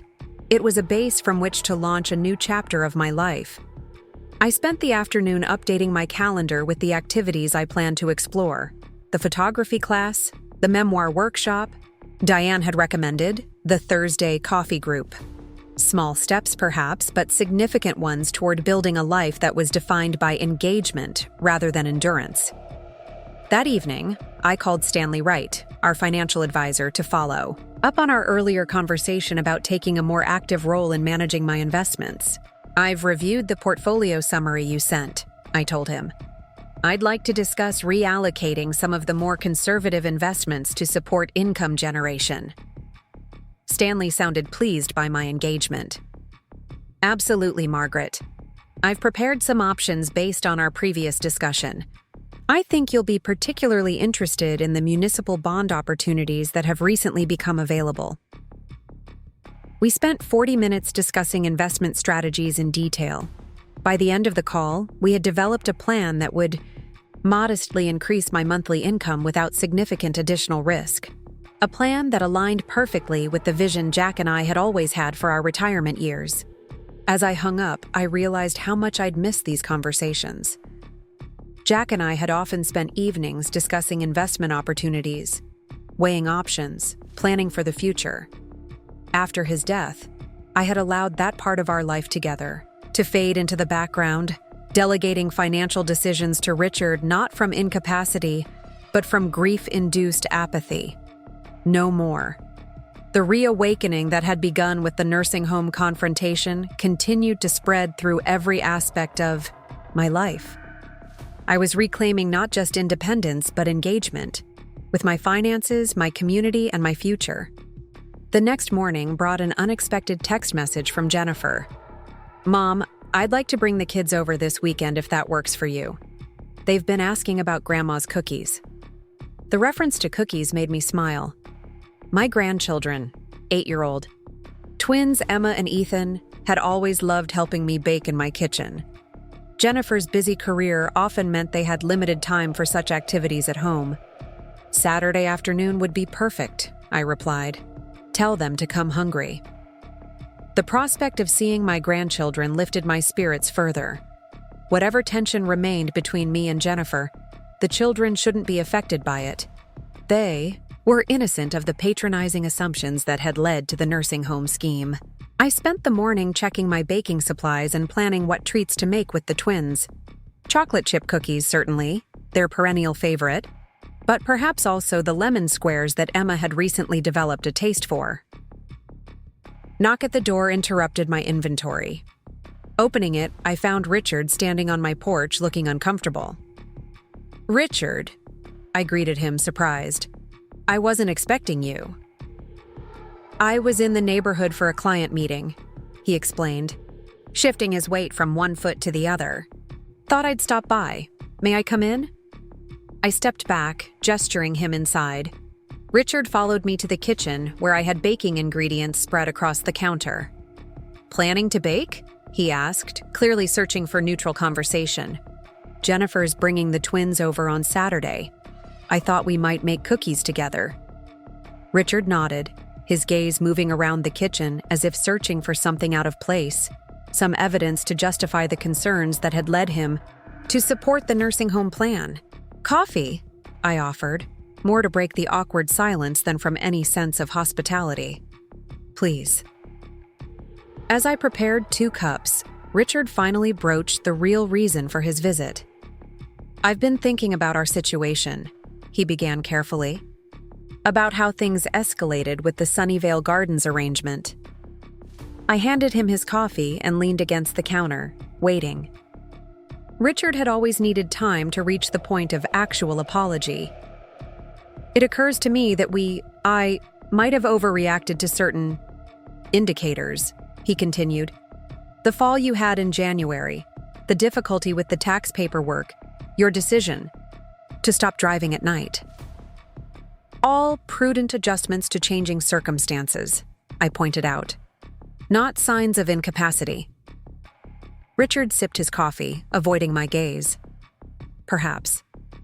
But you must understand how it appeared from our perspective. Dad always handled so many things, and after he died, you seemed less engaged." "I was grieving, Richard. There's a difference between grief and incompetence." He flinched slightly at my directness. "I know that. Intellectually, I know that. But emotionally, watching you struggle after Dad died was difficult. We wanted to help. By making decisions for me rather than with me," I observed, keeping my voice even. "By assuming I couldn't manage rather than asking what support I might actually need." Richard set down his cup, finally meeting my eyes. "I was wrong. We were wrong. I should have consulted you directly instead of planning behind your back." The admission clearly cost him. Richard had never found it easy to acknowledge mistakes. I appreciated the effort it represented. "Thank you for saying that," I replied, softening my tone. "I value your concern, Richard. I just need it expressed in ways that respect my autonomy." He nodded, relief evident in his posture. "Fair enough. So where do we go from here?" It was a good question, one I'd been pondering since our confrontation. "I'd like to redefine our relationship," I said, carefully. "Not as caretaker in charge, but as adult son and mother who are both capable in different ways." "That sounds reasonable," Richard agreed, though I could see uncertainty in his expression. "Practically speaking, what would that look like?" "I'll manage my own finances, medical decisions, and living arrangements," I stated clearly. "But I welcome your company, your help with specific tasks when requested, and your input, as long as it's offered as suggestion rather than directive." Richard considered this, visibly processing the shift in dynamic I was proposing. "And if I have genuine concerns about your well-being, then express them directly, with respect for my capacity to participate in finding solutions," I replied. "The nursing home situation could have been entirely different if you'd started with, 'Mom, we're worried about you living alone,' rather than, 'We've already paid a deposit at Sunnyvale Gardens.'" Understanding dawned in his eyes. It was the presumption, not the concern itself, that was the problem. "Exactly." Richard finished his coffee, setting the cup down with finality. "I can work with that. It will take some adjustment. We've gotten used to thinking of you as needing our protection. but I understand the distinction you're making." As he prepared to leave, Richard hesitated at the door. "There's one more thing I should probably tell you. I've been helping Amy with her mortgage refinancing. She's been struggling financially since the divorce, more than she's let on." This was news to me. Amy had always maintained that she was managing well since her split from David 3 years ago. "How serious is it?" "Not crisis level," Richard assured me, "but uncomfortable. She's been dipping into her retirement savings to cover some expenses, which isn't sustainable. I've been trying to help her restructure her debt, but she's resistant to making the lifestyle changes that would really solve the problem." I absorbed this information, concerned but also slightly irritated that Amy had kept these struggles from me. "Thank you for telling me. I'll find a way to address it with her that doesn't reveal you shared this confidence." After Richard left, I returned to my baking preparations, my mind working through this new information about Amy. My middle child had always been the most private about her finances, insisting she was fine even when her expensive tastes clearly strained her budget. The divorce had been difficult, but I'd assumed the settlement had left her reasonably secure. If she was drawing from retirement funds to maintain her lifestyle, the situation was more serious than she'd let on. And yet, she had been part of the effort to move me into assisted living, an expense that would have rapidly depleted my own resources had I not had the trust assets to fall back on. The irony wasn't lost on me. While worrying about my financial management, Amy was mismanaging her own finances in potentially damaging ways. I decided to invite her to dinner, just the two of us, the following week. Perhaps in the new spirit of transparency, we could have an honest conversation about financial stability that might benefit us both. Saturday arrived bright and clear, perfect weather for baking with grandchildren. Jennifer arrived promptly at 1, the twins tumbling from her car with the boundless energy of 8-year-olds. "Grandma!" Emma reached me first, throwing her arms around my waist. "Mom said we're making cookies." "And lemon squares," I confirmed, returning her hug before embracing Ethan. "I have all the ingredients ready." Jennifer followed more slowly, watching our interaction with a slightly guarded expression. Since our conversation after the confrontation, things had been cordial between us, but not entirely comfortable. "Thank you for having them," she said as the children raced inside. "They've been talking about baking with you all week." "It's my pleasure," I assured her. "Will you stay, or do you have errands to run?" Jennifer hesitated. "Actually, if you don't mind watching them for a few hours, I thought I might get a haircut. It's been months, and the salon had a cancellation they could fill if I come right away." "Go," I encouraged her. "Take your time. The twins and I will be fine." After Jennifer left, I spent a joyful afternoon with my grandchildren. We baked chocolate chip cookies and lemon squares, made a mess of the kitchen, and talked about everything from their school projects to the treehouse they wanted their father to build in the backyard. "Daddy says he doesn't know how to build a treehouse," Ethan lamented as we sat at the kitchen table enjoying our fresh-baked cookies. "He says we need a carpenter, but carpenters cost too much money." "Is that so?" I pondered, an idea forming. "You know, your grandfather was very good at building things. He made your mother a dollhouse when she was about your age." Emma's eyes widened. "Really? Where is it now?" "In the attic, I believe. We saved it for when she had children of her own." "Can we see it?" the twins asked in unison, cookie crumbs forgotten. "Let me see if I can find it," I offered, leading them upstairs to the attic access in the hallway ceiling. With Ethan's help, I extended the folding ladder and climbed up to search through the neatly organized storage space. Jack had been meticulous about labeling boxes, and it didn't take long to locate the one marked Jennifer's dollhouse. The box was too heavy for me to manage on the ladder, so I sent Ethan to bring one of the dining room chairs. Standing on it, I was able to slide the box to the attic opening where Ethan could help guide it down to Emma. Together, we carried it to the living room and opened it carefully. Inside, wrapped in protective cloth, was the dollhouse Jack had crafted almost 30 years earlier. Made of solid oak with detailed trim and tiny shingle roof, it featured working doors and windows, miniature furniture Jack had also made, and even a tiny staircase between the two floors. "Wow," breathed Emma, reaching out to touch the smooth wooden walls. "This is amazing." Ethan, less interested in dollhouses generally, was nonetheless impressed by the craftsmanship.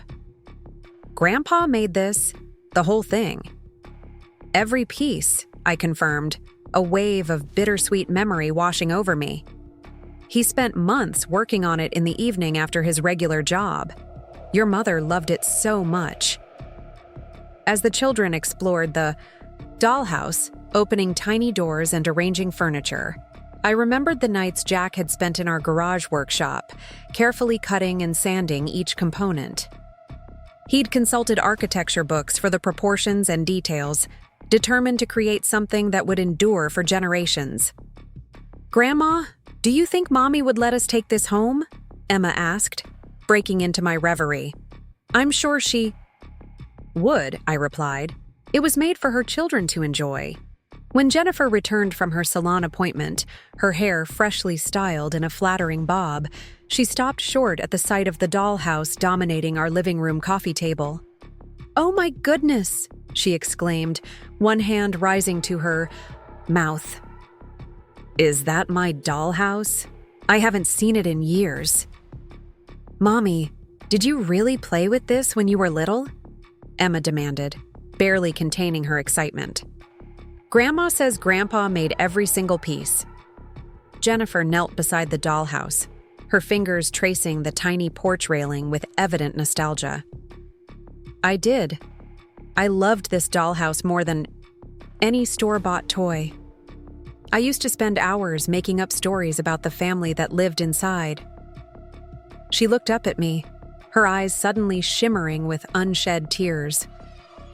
"I had forgotten how beautiful it is, how much care Dad put into making it.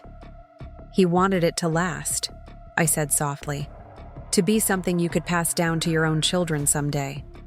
The twins immediately began lobbying to take the dollhouse home, a campaign Jennifer didn't resist. As we carefully repacked it for transport, Jennifer's demeanor toward me seemed to shift subtly, warming, softening, as if the physical reminder of her father's love had also reminded her of the strength of our family bonds. "I've been thinking," she said as we loaded the dollhouse into her car, the twins already buckled into the back seat. "The kids have been asking to spend more time with you. Would you be interested in having them over regularly? Maybe one afternoon a week after school?" The offer took me by surprise, a pleasant one. "I'd love that. My schedule is quite flexible." "Good," Jennifer nodded decisively, "because I've been offered a promotion at work, more responsibility, more travel. I've been hesitating to accept because of childcare concerns, but if you could help out occasionally." "Of course," I agreed immediately. "You know I'm always happy to spend time with Emma and Ethan."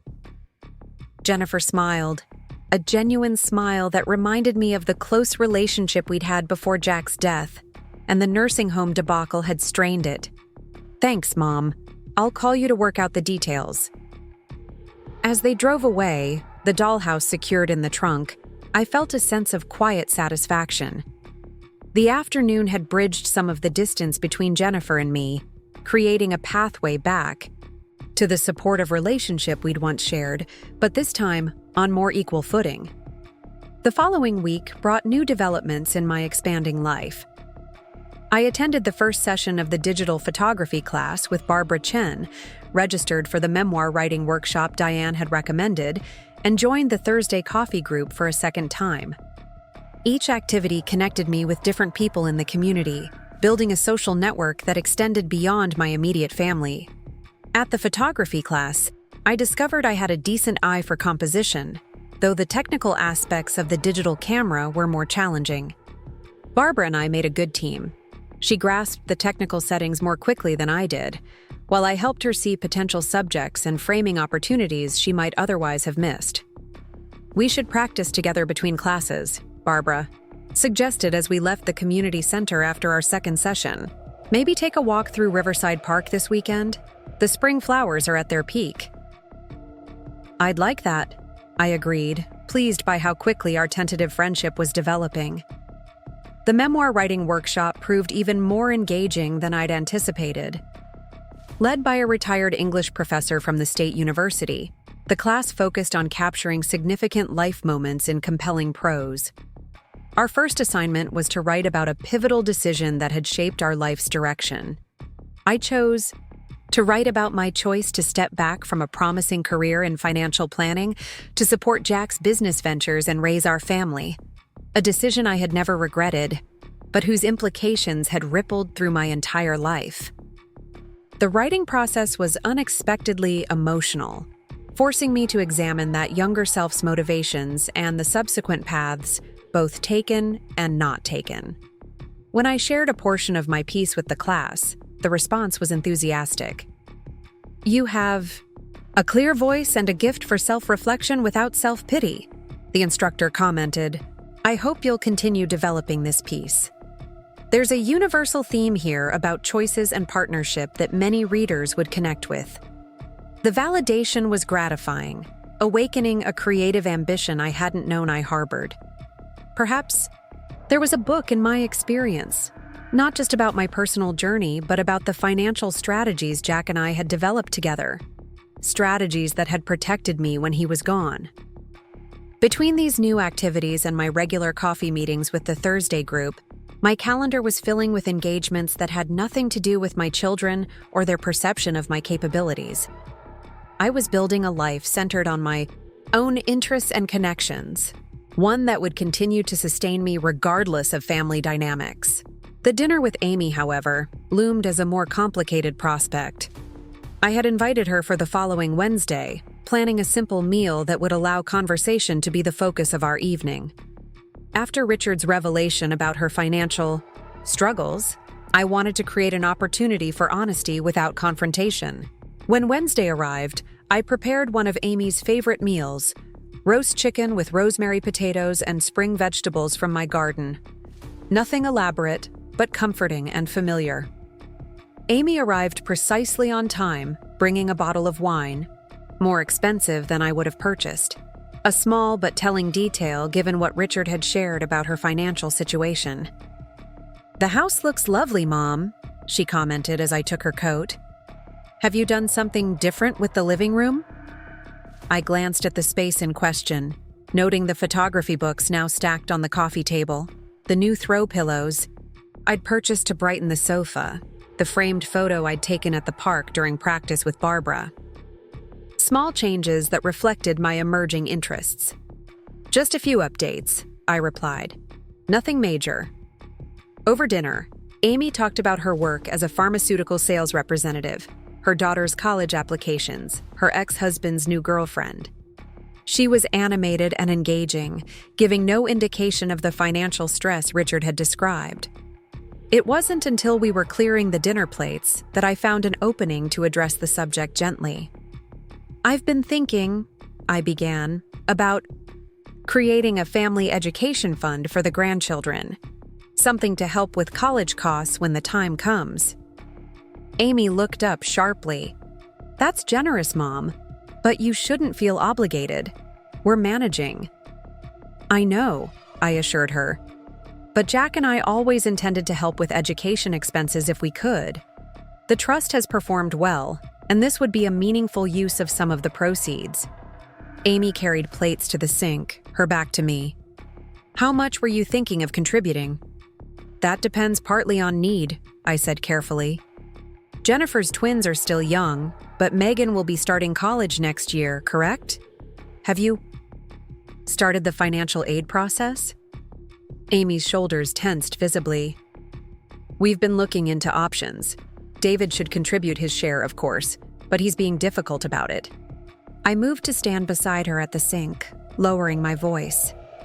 "Amy, if you're facing financial challenges, I'd like to help. Not just with Megan's education, but with stabilizing your overall situation." She turned to me, her expression a mixture of defensiveness and vulnerability. What makes you think I'm having financial problems? I chose my words carefully, not wanting to reveal Richard's confidence. I've noticed patterns: the stress when bills are mentioned, the reluctance to discuss long-term planning. And I know divorce often creates financial strain, especially when maintaining the same lifestyle becomes difficult.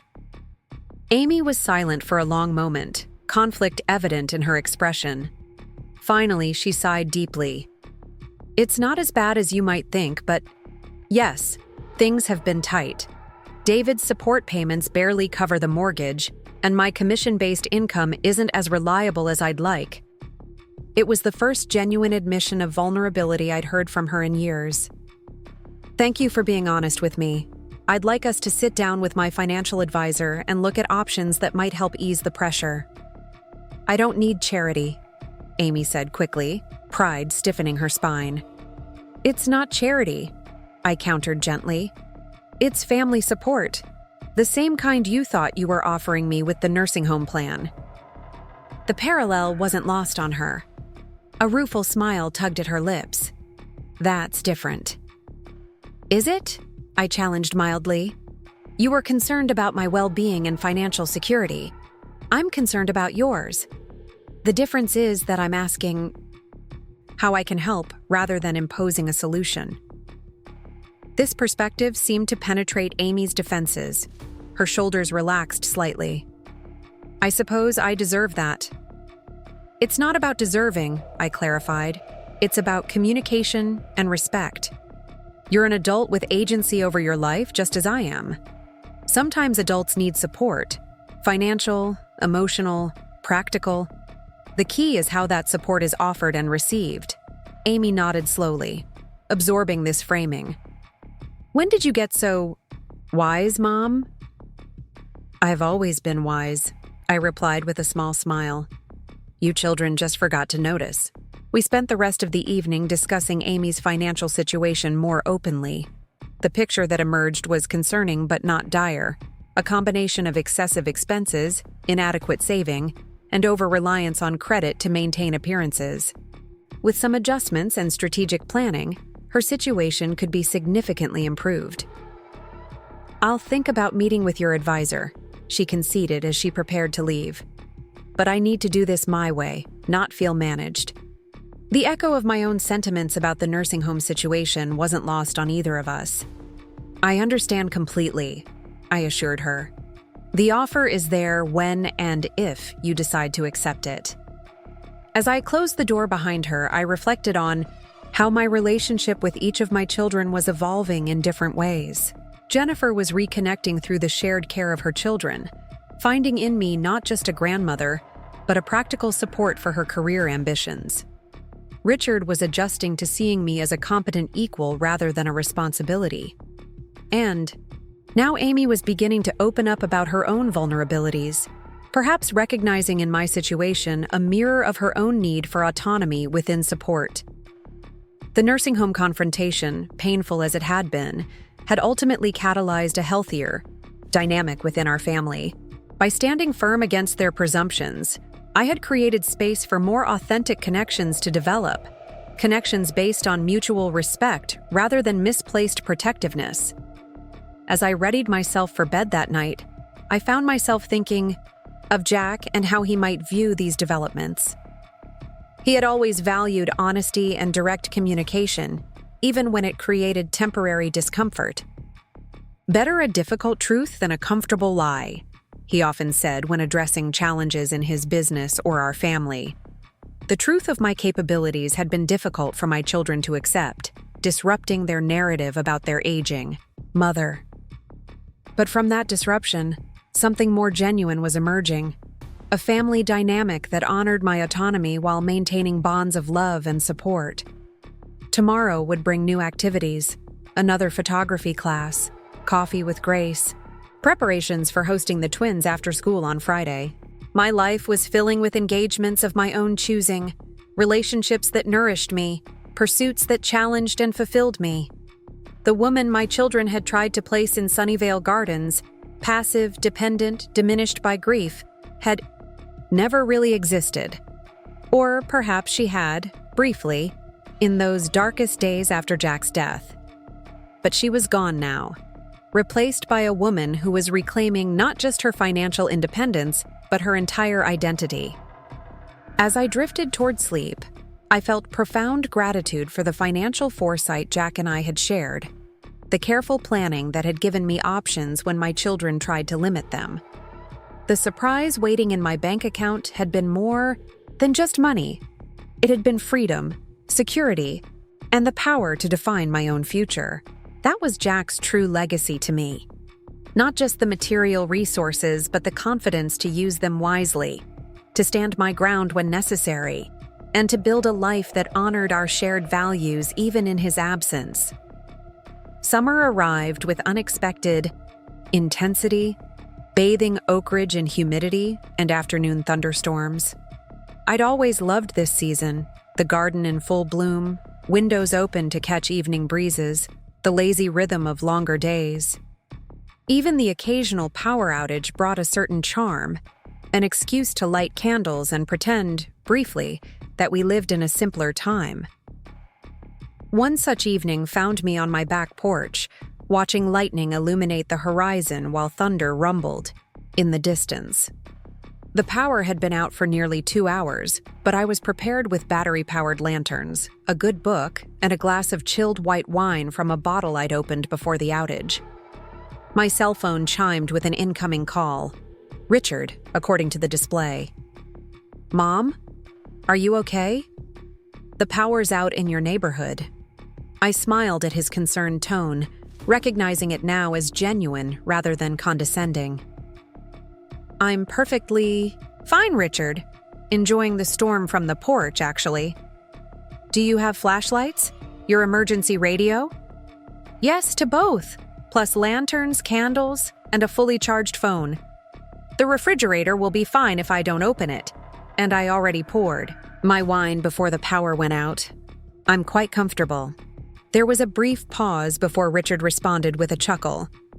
"I guess you don't need me to drive over with supplies then." "Not tonight," I assured him, "but I appreciate the thought." After we hung up, I reflected on how different this interaction felt from what would have occurred 6 months ago. Richard's concern remained, but the assumption of helplessness that would have colored his response before was absent. Progress, small but significant. The power returned just before midnight, accompanied by a chorus of beeps as various appliances reset themselves. I made a final check of the house before heading to bed, noting with satisfaction how easily I'd handled the minor disruption. Another small victory in my ongoing campaign to live independently. The next morning brought a surprise visitor. I was weeding the flower beds, taking advantage of the post-rain softness of the soil, when a car I didn't recognize pulled into my driveway. From it emerged a slim woman in her early 60s, elegantly dressed despite the summer heat. "Margaret Wilson?" she called, approaching with a tentative smile. "I'm Caroline Hunter. We haven't formally met, but I believe you know my brother, Thomas Harrington from First National Bank." I straightened, removing my gardening gloves. "Yes, Thomas has managed my accounts for years. What can I do for you, Ms. Hunter?" "Caroline, please." She glanced at the house, then back to me. "I hope I'm not intruding, but Thomas mentioned you might be interested in the Heritage Foundation board position that's recently opened up. I'm the current board chair and wanted to speak with you directly." The Heritage Foundation was a local nonprofit dedicated to preserving Oak Ridge's historical buildings and cultural landmarks. Jack had donated to their efforts occasionally, but I'd never been directly involved. "This is unexpected," I admitted. "I'm not sure what Thomas told you about me, but I don't have experience in historic preservation." Caroline smiled.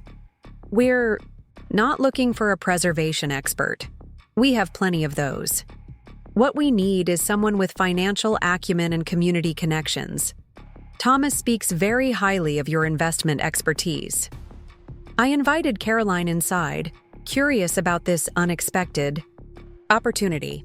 Over iced tea in my living room, She explained that the foundation was entering a critical phase, with several major restoration projects planned and a capital campaign on the horizon.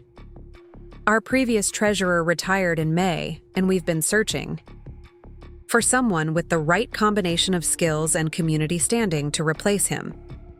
Your name came up in conversation with Thomas when he mentioned a client who was re-engaging with her investment portfolio after some time away. I raised an eyebrow. Did he share details of my financial situation? Oh no, Caroline assured me quickly. Nothing specific. Just that you had demonstrated impressive financial literacy and strategic thinking. He thought you might be looking for meaningful ways to contribute to the community. The conversation continued, with Caroline describing the board's composition, meeting schedule, and current priorities.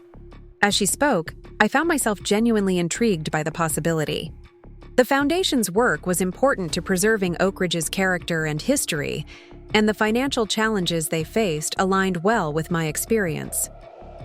The position would require about 10 hours a month, Caroline concluded, including a monthly board meeting, committee work, and some public events. Would you be interested in learning more formally about the role? I considered the offer carefully. 6 months ago, I would have declined immediately, still too wrapped in grief and isolation to consider such a commitment. But now, with my life expanding in various directions, a role that utilized my financial expertise while contributing to the community held genuine appeal. I'd like to attend your next board meeting as an observer, I suggested. Get a feel for how the foundation operates before making a commitment. Caroline seemed pleased by this response. Perfect. We meet the second Tuesday of each month at TDZ, the Community Foundation offices downtown. I'll send you the details and some background materials to review beforehand. After she left, I sat in my garden, contemplating this unexpected turn of events. The Heritage Foundation board position represented something significant: recognition of my professional capabilities by someone outside my immediate circle. Thomas Harrington had seen me not as a widow to be assisted, but as a financial professional, whose expertise could benefit an important community organization. The validation felt sweetly satisfying after months of battling my children's perception of me as incapable. Here was tangible proof that others in the community viewed me quite differently, as someone with valuable skills and insights to contribute. That afternoon, I called Grace to share the news. The Heritage Foundation? She repeated, sounding impressed. That's quite prestigious, Margaret. Their board is quite selective. I haven't accepted yet, I reminded her. Just agreed to observe the next meeting. But you're considering it, Grace noted. 6 months ago, you would have dismissed the idea outright. She was right, of course. The nursing home confrontation had sparked changes that extended far beyond my relationship with my children. I was engaging with life again, open to possibilities. I would have once refused without consideration. It feels right, I acknowledged. Using my financial background for something meaningful, something that benefits the community Jack and I loved. He would be proud, Grace said softly. Not surprised, but proud. The following week brought another photography class with Barbara, who was delighted to hear about the Heritage Foundation opportunity. My mother was on that board years ago, she told me as we practiced adjusting aperture settings on our cameras. It's important work, preserving what makes Oak Ridge special. You'd be wonderful in that role. We spent the afternoon photographing. Architectural details on Main Street, ornate cornices, century-old brickwork, decorative ironwork balconies, elements I'd passed 1,000 times without truly seeing. Through the camera lens, I gained a new appreciation for the craftsmanship our ancestors had built into everyday structures, the beauty hiding in plain sight. This building was almost demolished in the 80s, Barbara commented, pointing to the elaborately detailed former bank building that now housed the Historical Society. The Heritage Foundation led the campaign to save it. That's when my mother got involved. I captured a striking image of sunlight illuminating the building's stained glass transom window, thinking about how preservation connected generations. The Heritage Foundation's work wasn't just about buildings. It was about maintaining continuity with the past while moving into the future, something I found myself contemplating often in my own life. That evening, Jennifer brought the twins for their weekly visit. Over the past 2 months, these Thursday afternoon sessions had become a cherished routine. Jennifer would drop Emma and Ethan off after school, rush to complete work tasks without children underfoot, then return for dinner with all of us. Today, the twins burst through the door with their usual exuberance, but with an addition. Ethan clutched a folder of papers to his chest with unusual care. "Grandma, look what I made in computer class," he announced, spreading the papers on my kitchen table. I examined his work with genuine interest. Ethan had created a series of digital drawings, simple but charming illustrations of houses, cars, trees, and people. "These are wonderful," I praised him, noting how his artistic skill was developing. "You've captured proportion quite nicely in this house." "That's our house," Emma corrected, pointing to distinctive features I hadn't immediately recognized. "See? There's the big oak tree and Dad's hammock." "And look at this one," Ethan continued eagerly, displaying another drawing. "It's your house, Grandma. I drew it from memory, but I think I got everything right." The drawing showed my home with remarkable accuracy for an 8-year-old's work. The wraparound porch, the dormer windows, even the garden beds along the front walk. What struck me most, however, was the 4 figures standing in front of the house. 2 small ones clearly representing the twins, a taller female figure that must be Jennifer, and another female figure with silver hair that could only be me. "This is us visiting you," Ethan explained unnecessarily, "because it's one of my favorite things." Something caught in my throat at his simple declaration. "It's one of my favorite things too," I managed, pulling him into a hug. "Mrs. Littleton says I'm getting really good at digital drawing," he continued, oblivious to my emotional response. "She says I could be a designer someday." "Who is Mrs. Littleton?" I asked, regaining my composure. "Our computer teacher," Emma supplied. "She's teaching us all kinds of cool stuff. Next week, we're learning how to make animations." As the twins chattered about their technological adventures, I marveled at how different their education was from what their mother had experienced, let alone my own schooling. These children were growing up with digital tools as natural extensions of their creativity, preparing for a future I could barely imagine. When Jennifer arrived for dinner, I showed her Ethan's drawing of my house with the family gathered outside.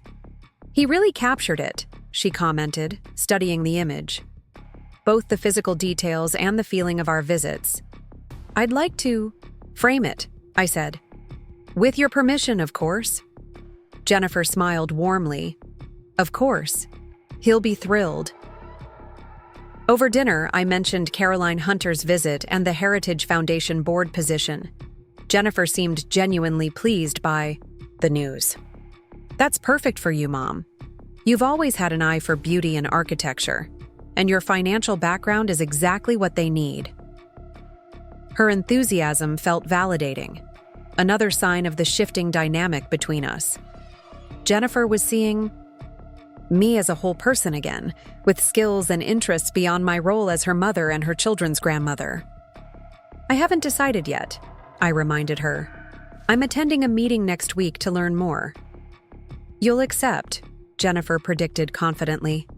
"It combines everything you're good at: finance, community connection, appreciation for history. Plus," she added with a knowing smile, "you've never been able to resist a worthy project that needs your expertise." She wasn't wrong. Throughout my life, I'd been drawn to situations where my particular skills could make a meaningful difference. It was what had attracted me to financial planning initially, the ability to help people create security and achieve goals through strategic management of resources. After Jennifer and the twins left, I found myself reflecting on how my world had expanded in recent months. From the initial shock of discovering my children's nursing home scheme, I had moved through righteous anger into a period of reclaiming, control, and now into something more positive, the active construction of a life rich with purpose and connection. The Heritage Foundation opportunity represented another step in that evolution. Not a defensive measure to prove my competence, but an affirmative choice to contribute my skills to something larger than myself. The following Tuesday, I dressed with particular care for the Heritage Foundation board meeting. A tailored navy dress, pearl earrings Jack had given me for our 30th anniversary, low heels appropriate for the historic downtown building where the foundation had its offices. Professional without being overly formal, respectful of the occasion without trying too hard to impress. The boardroom was elegant in an understated way. Original hardwood floors, tall windows with views of the town square, walls decorated with historical photographs of Oak Ridge. Around a large oak table sat 10 people ranging in age from perhaps 40 to well into their 70s. Diverse in appearance, but uniformly attentive as Caroline called the meeting to order. She introduced me briefly as a potential board member with financial expertise, then proceeded with the agenda. I observed quietly, noting the dynamics between board members, the thoroughness of their reports, and particularly the financial challenges they were navigating with the upcoming restoration of the Westfield Mansion, one of Oak Ridge's most significant historical properties. The cost estimates have increased by 20% since our initial planning, reported Howard Davis, a distinguished-looking man in his 70s who was handling financial matters temporarily. Construction materials have skyrocketed and the foundation issues are more extensive than initially assessed. The discussion that followed revealed a board committed to their mission but struggling with the fiscal realities of major preservation work. They had raised significant funds already, but faced a substantial shortfall for this particular project. When they moved to the next agenda item, Caroline invited me to share any observations about their financial situation. All eyes turned to me, curious about what this newcomer might offer.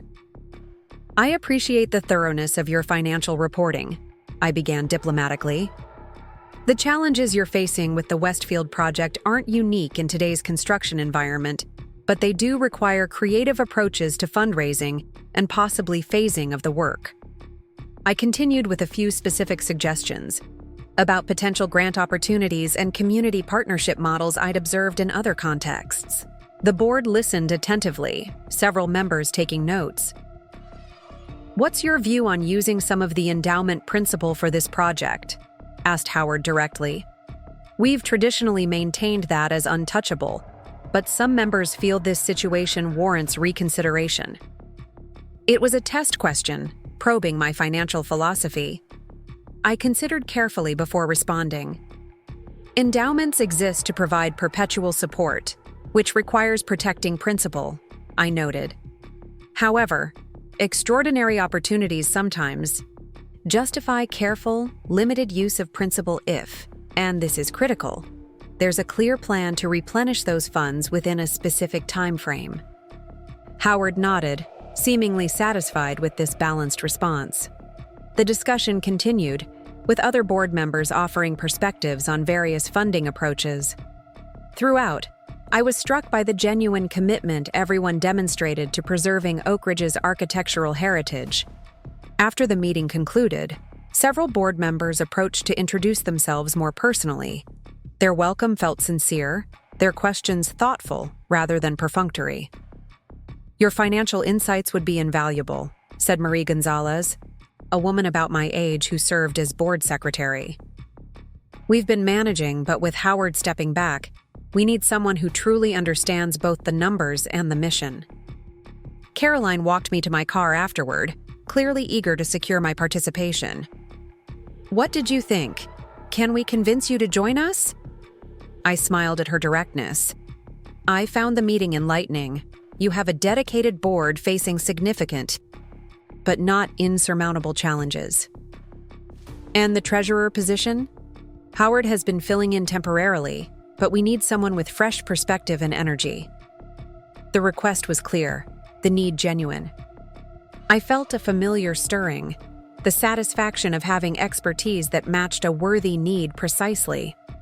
I'd be honored to join your board, I decided. The Foundation's work matters to this community, and I believe I can contribute meaningfully to your financial strategy. Caroline's relief was palpable. Wonderful. I'll send the formal paperwork tomorrow. We typically ask for a 2-year commitment initially. Does that work for your situation? Perfectly, I assured her, realizing, as I spoke, that I was making plans 2 years into the future, something I hadn't done since Jack's death. Another sign of how profoundly my outlook had shifted. That night, I called Amy to share my news about joining the Heritage Foundation board. Her response surprised me. The Heritage Foundation? Mom, that's impressive. Their board includes some of the most influential people in Oak Ridge. It's not about prestige, I clarified.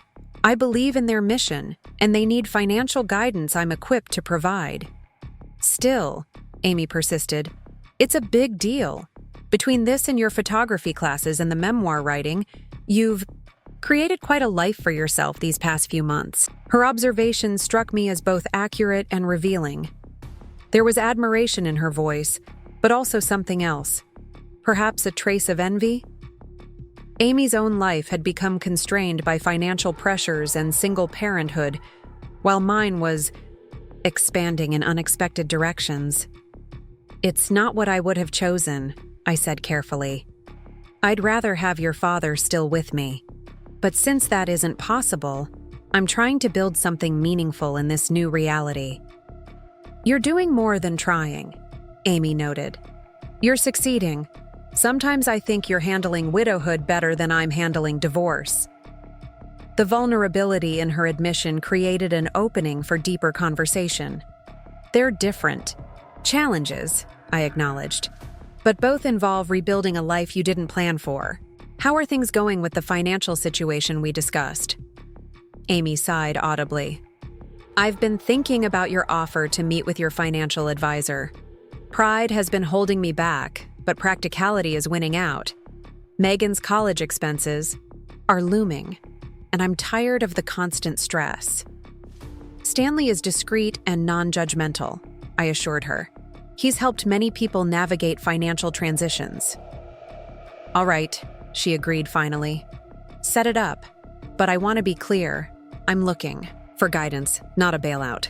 Of course, I replied, recognizing the same desire for autonomy that had driven my own resistance to my children's intervention in my life.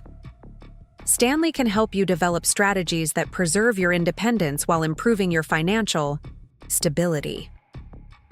The conversation shifted to other topics, but I noted with satisfaction that Amy had taken a significant step, acknowledging her financial challenges and accepting appropriate assistance. Perhaps my own experience had helped her see that asking for the right kind of help wasn't an admission of failure, but a demonstration of wisdom. The following day brought unexpected news from Richard. He called as I was returning from a morning photography excursion with Barbara, sounding unusually animated. Mom, are you free for lunch today? There's something I'd like to discuss with you. Intrigued by his tone, I agreed to meet him at Riverside Cafe, a pleasant spot overlooking the town's namesake waterway. Richard was already seated at an outdoor table when I arrived, dressed in the business attire he favored even in summer heat. Thank you for making time, he said, standing to greet me with a kiss on the cheek, a formal gesture that nonetheless represented warming in our still recovering relationship. After we ordered, Richard surprised me by diving directly into the purpose of our meeting rather than engaging in his usual cautious small talk. I've been approached about a significant career opportunity, he announced. The regional director position at Mitchell Financial Group. It would mean a substantial promotion, but also relocation to Chicago. Chicago? I repeated, absorbing this unexpected development. That's quite a change from Oak Ridge. Richard nodded, his expression a mixture of excitement and uncertainty. It's the kind of advancement I've been working toward for years. The compensation package is exceptional, and the role would put me on track for even more senior positions. You seem hesitant despite these advantages, I observed. He fidgeted with his water glass, uncharacteristically indecisive. It's complex. Professionally, it's clearly the right move. But personally, he paused, seeming to organize his thoughts. I've been in Oak Ridge my entire life. My friends are here, and you're here, which has been especially important since Dad died. The concern for me touched me even as I recognized its double edge, genuine care mixed with that lingering sense that I needed looking after. Richard, I said gently, while I appreciate your consideration, my well-being shouldn't factor into this decision. I'm thoroughly established here with a support network that extends well beyond family. I know that intellectually, he acknowledged. The past few months have made that abundantly clear. But there's still an emotional pull, a sense of responsibility. That's difficult to set aside. Our lunch arrived, giving me a moment to consider my response. Richard's dilemma illustrated how our family dynamics continued to evolve, his opportunity forcing another shift in how he viewed his role in my life. May I offer a perspective? I asked after the server departed. Richard nodded, visibly relieved at my engagement with his dilemma. When your father and I were raising you children, we made countless decisions balancing professional opportunities against family considerations. What I learned through that process was that the best decisions serve multiple values simultaneously. Career advancement, yes, but also personal growth and meaningful relationships. I paused, noting Richard's careful attention. This Chicago position clearly serves your professional ambitions. The question is whether it also serves your personal values. Would relocating offer growth beyond career advancement? Would it allow you to maintain meaningful connections while building new ones? I hadn't framed it quite that way, Richard admitted. I've been so focused on the career implications and the disruption of moving. And worrying about leaving me without your supervision, I added with a knowing smile. Richard had the grace to look slightly embarrassed. Old habits die hard. But you're right. You've demonstrated quite thoroughly that you don't need my oversight. What I need from you isn't protection or supervision, I clarified.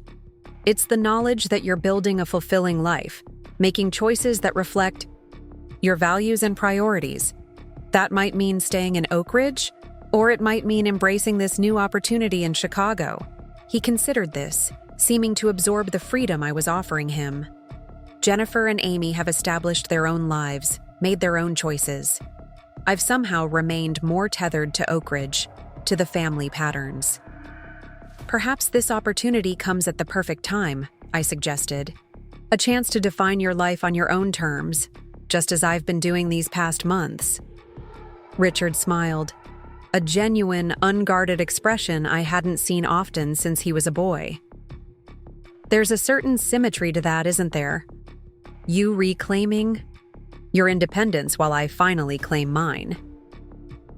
We finished our lunch in companionable conversation, discussing practical aspects of Chicago living and how we would maintain our connection across distance.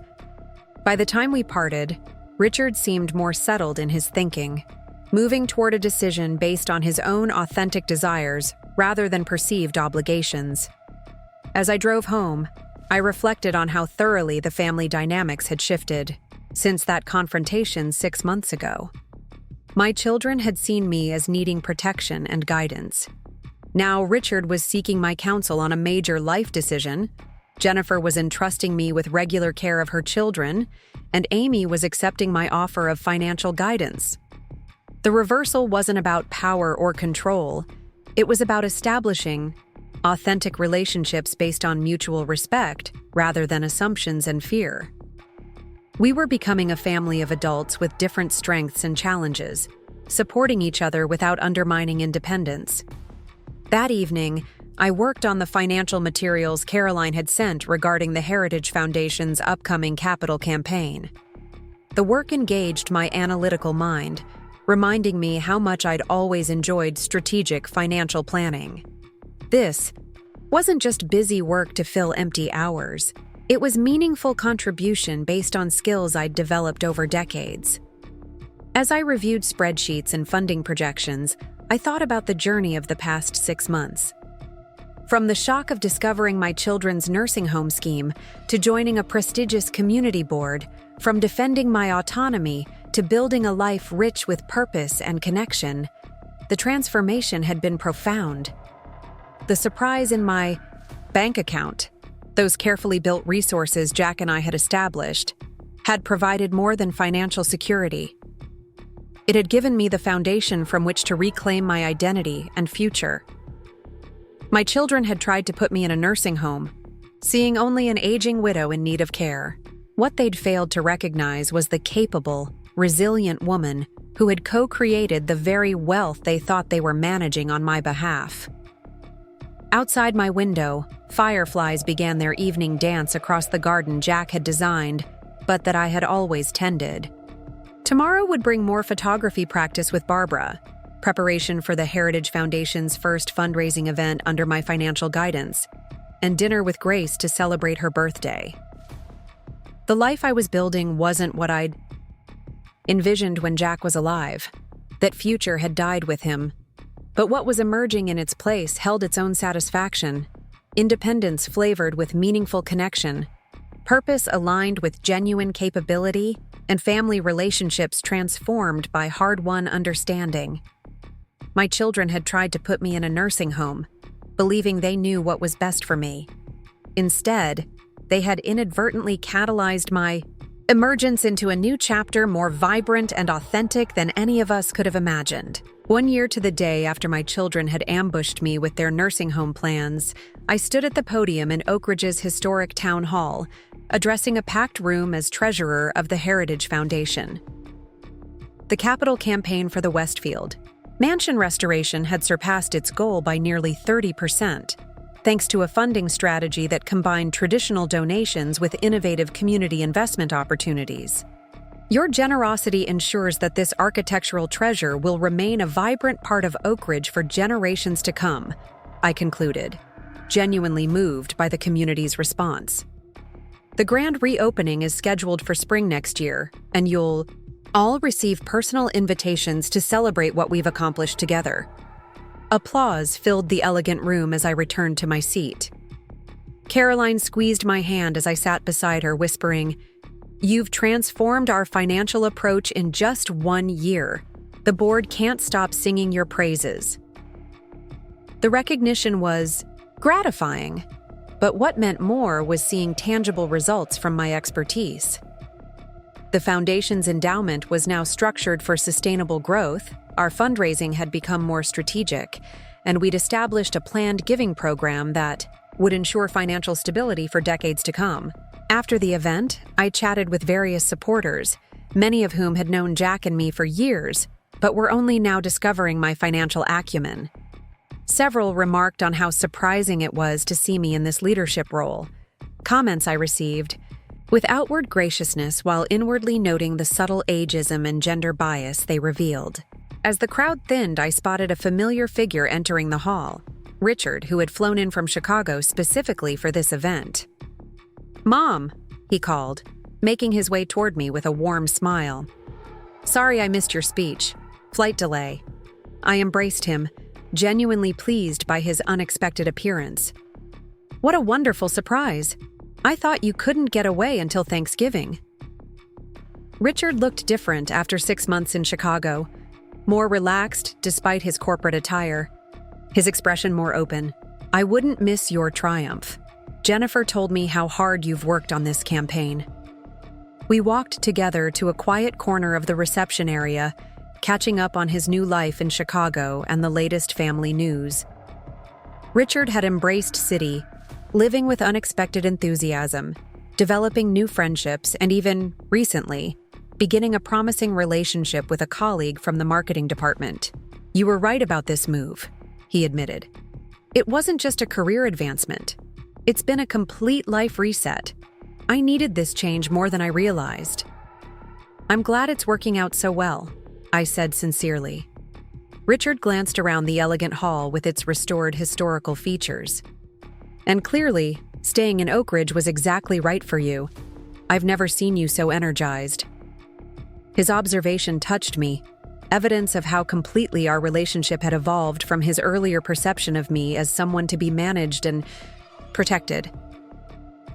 "Different paths for different seasons of life," I replied. "Speaking of which, are you joining us for dinner? Jennifer and the twins are expecting you." "Wouldn't miss it," he assured me. Dinner that evening was a joyful family gathering, Richard regaling us with stories of Chicago adventures, the twins competing for their uncle's attention, Jennifer and I exchanging amused glances at their antics. Only Amy was missing, away at a pharmaceutical conference in San Diego, though she had called earlier to congratulate me on the fundraising success. As we lingered over dessert, Jennifer raised her glass in an impromptu toast. "To Mom, who showed us all what resilience and reinvention look like. We're so proud of everything you've accomplished this year." "Hear, hear," Richard echoed, raising his own glass. The twins, not to be left out, clinked their milk glasses enthusiastically. "To Grandma!" they chorused, giggling at their synchronized delivery. I felt a swell of emotion at this simple celebration. 1 year ago, these same children had gathered to inform me I could no longer manage independently. Now they were acknowledging, even celebrating, my competence and contributions. Later, after Jennifer had taken the sleepy twins home and Richard had retired to the guest room, I sat alone in the garden, savoring the mild autumn evening. The stars emerged one by one in the darkening sky, and I thought of Jack, how he would have appreciated this moment of family harmony and personal fulfillment. "You were right," I whispered to his memory. "They meant well, even when they were wrong, and the plans we made together protected me when I needed it most." The garden held no answer but the gentle rustle of leaves in the breeze, yet I felt a sense of completion, a circle closing on the turbulent year that had begun with that nursing home ambush and culminated in today's public recognition of my capabilities. The next morning, I woke early and drove to the cemetery where Jack was buried. I hadn't visited as regularly in recent months, finding that my connection to him existed more in living fully than in gravesite pilgrimages. But today, on this anniversary, it felt right to stand beside the granite marker bearing his name and share the journey of the past year. The cemetery was peaceful in the early morning light, dew glistening on grass between headstones. I placed fresh flowers in the small vase embedded in Jack's marker and traced his name with my fingertips. "I wish you could have seen it," I said softly. "The Heritage Foundation event, Richard flying in from Chicago, the way the children have come to see me as I truly am. You would have enjoyed watching them adjust their perspectives." A gentle breeze stirred the flowers, carrying the scent of autumn leaves and distant wood smoke. I continued my one-sided conversation, updating Jack on the details of my expanding life. The photography exhibition where one of my images had received honorable mention. The memoir workshop that had evolved into a small publishing project for senior stories. The deepening friendship with Barbara that now included weekend hiking excursions. "I'm not who I was when you were here," I concluded, "but I think you'd approve of who I'm becoming. The foundation you helped me build, both financially and emotionally, made this possible." As I drove home, my phone chimed with a text message. From Grace. "Coffee? I have news." We met at Rosie's Cafe, our usual spot. Grace arrived looking more animated than I'd seen her in months, a hint of mischief in her expression as she slid into the seat opposite me. "Well?" I prompted after we'd ordered. "What's this mysterious news?" "I'm selling my house," she announced without preamble. "I've found a wonderful apartment in that new development on Riverside Drive, the one with the art studio spaces and community garden." "Grace, that's a significant change. Are you certain?" She nodded decisively. "The house has become more burden than blessing. Too much maintenance, too many memories, too isolated from community. The apartment will give me freedom and connection. Exactly what you've been demonstrating is possible in this chapter of life." I reached across the table to squeeze her hand. "If it's what you truly want, I'm thrilled for you." "It is," she confirmed. "And I have you to thank for the inspiration.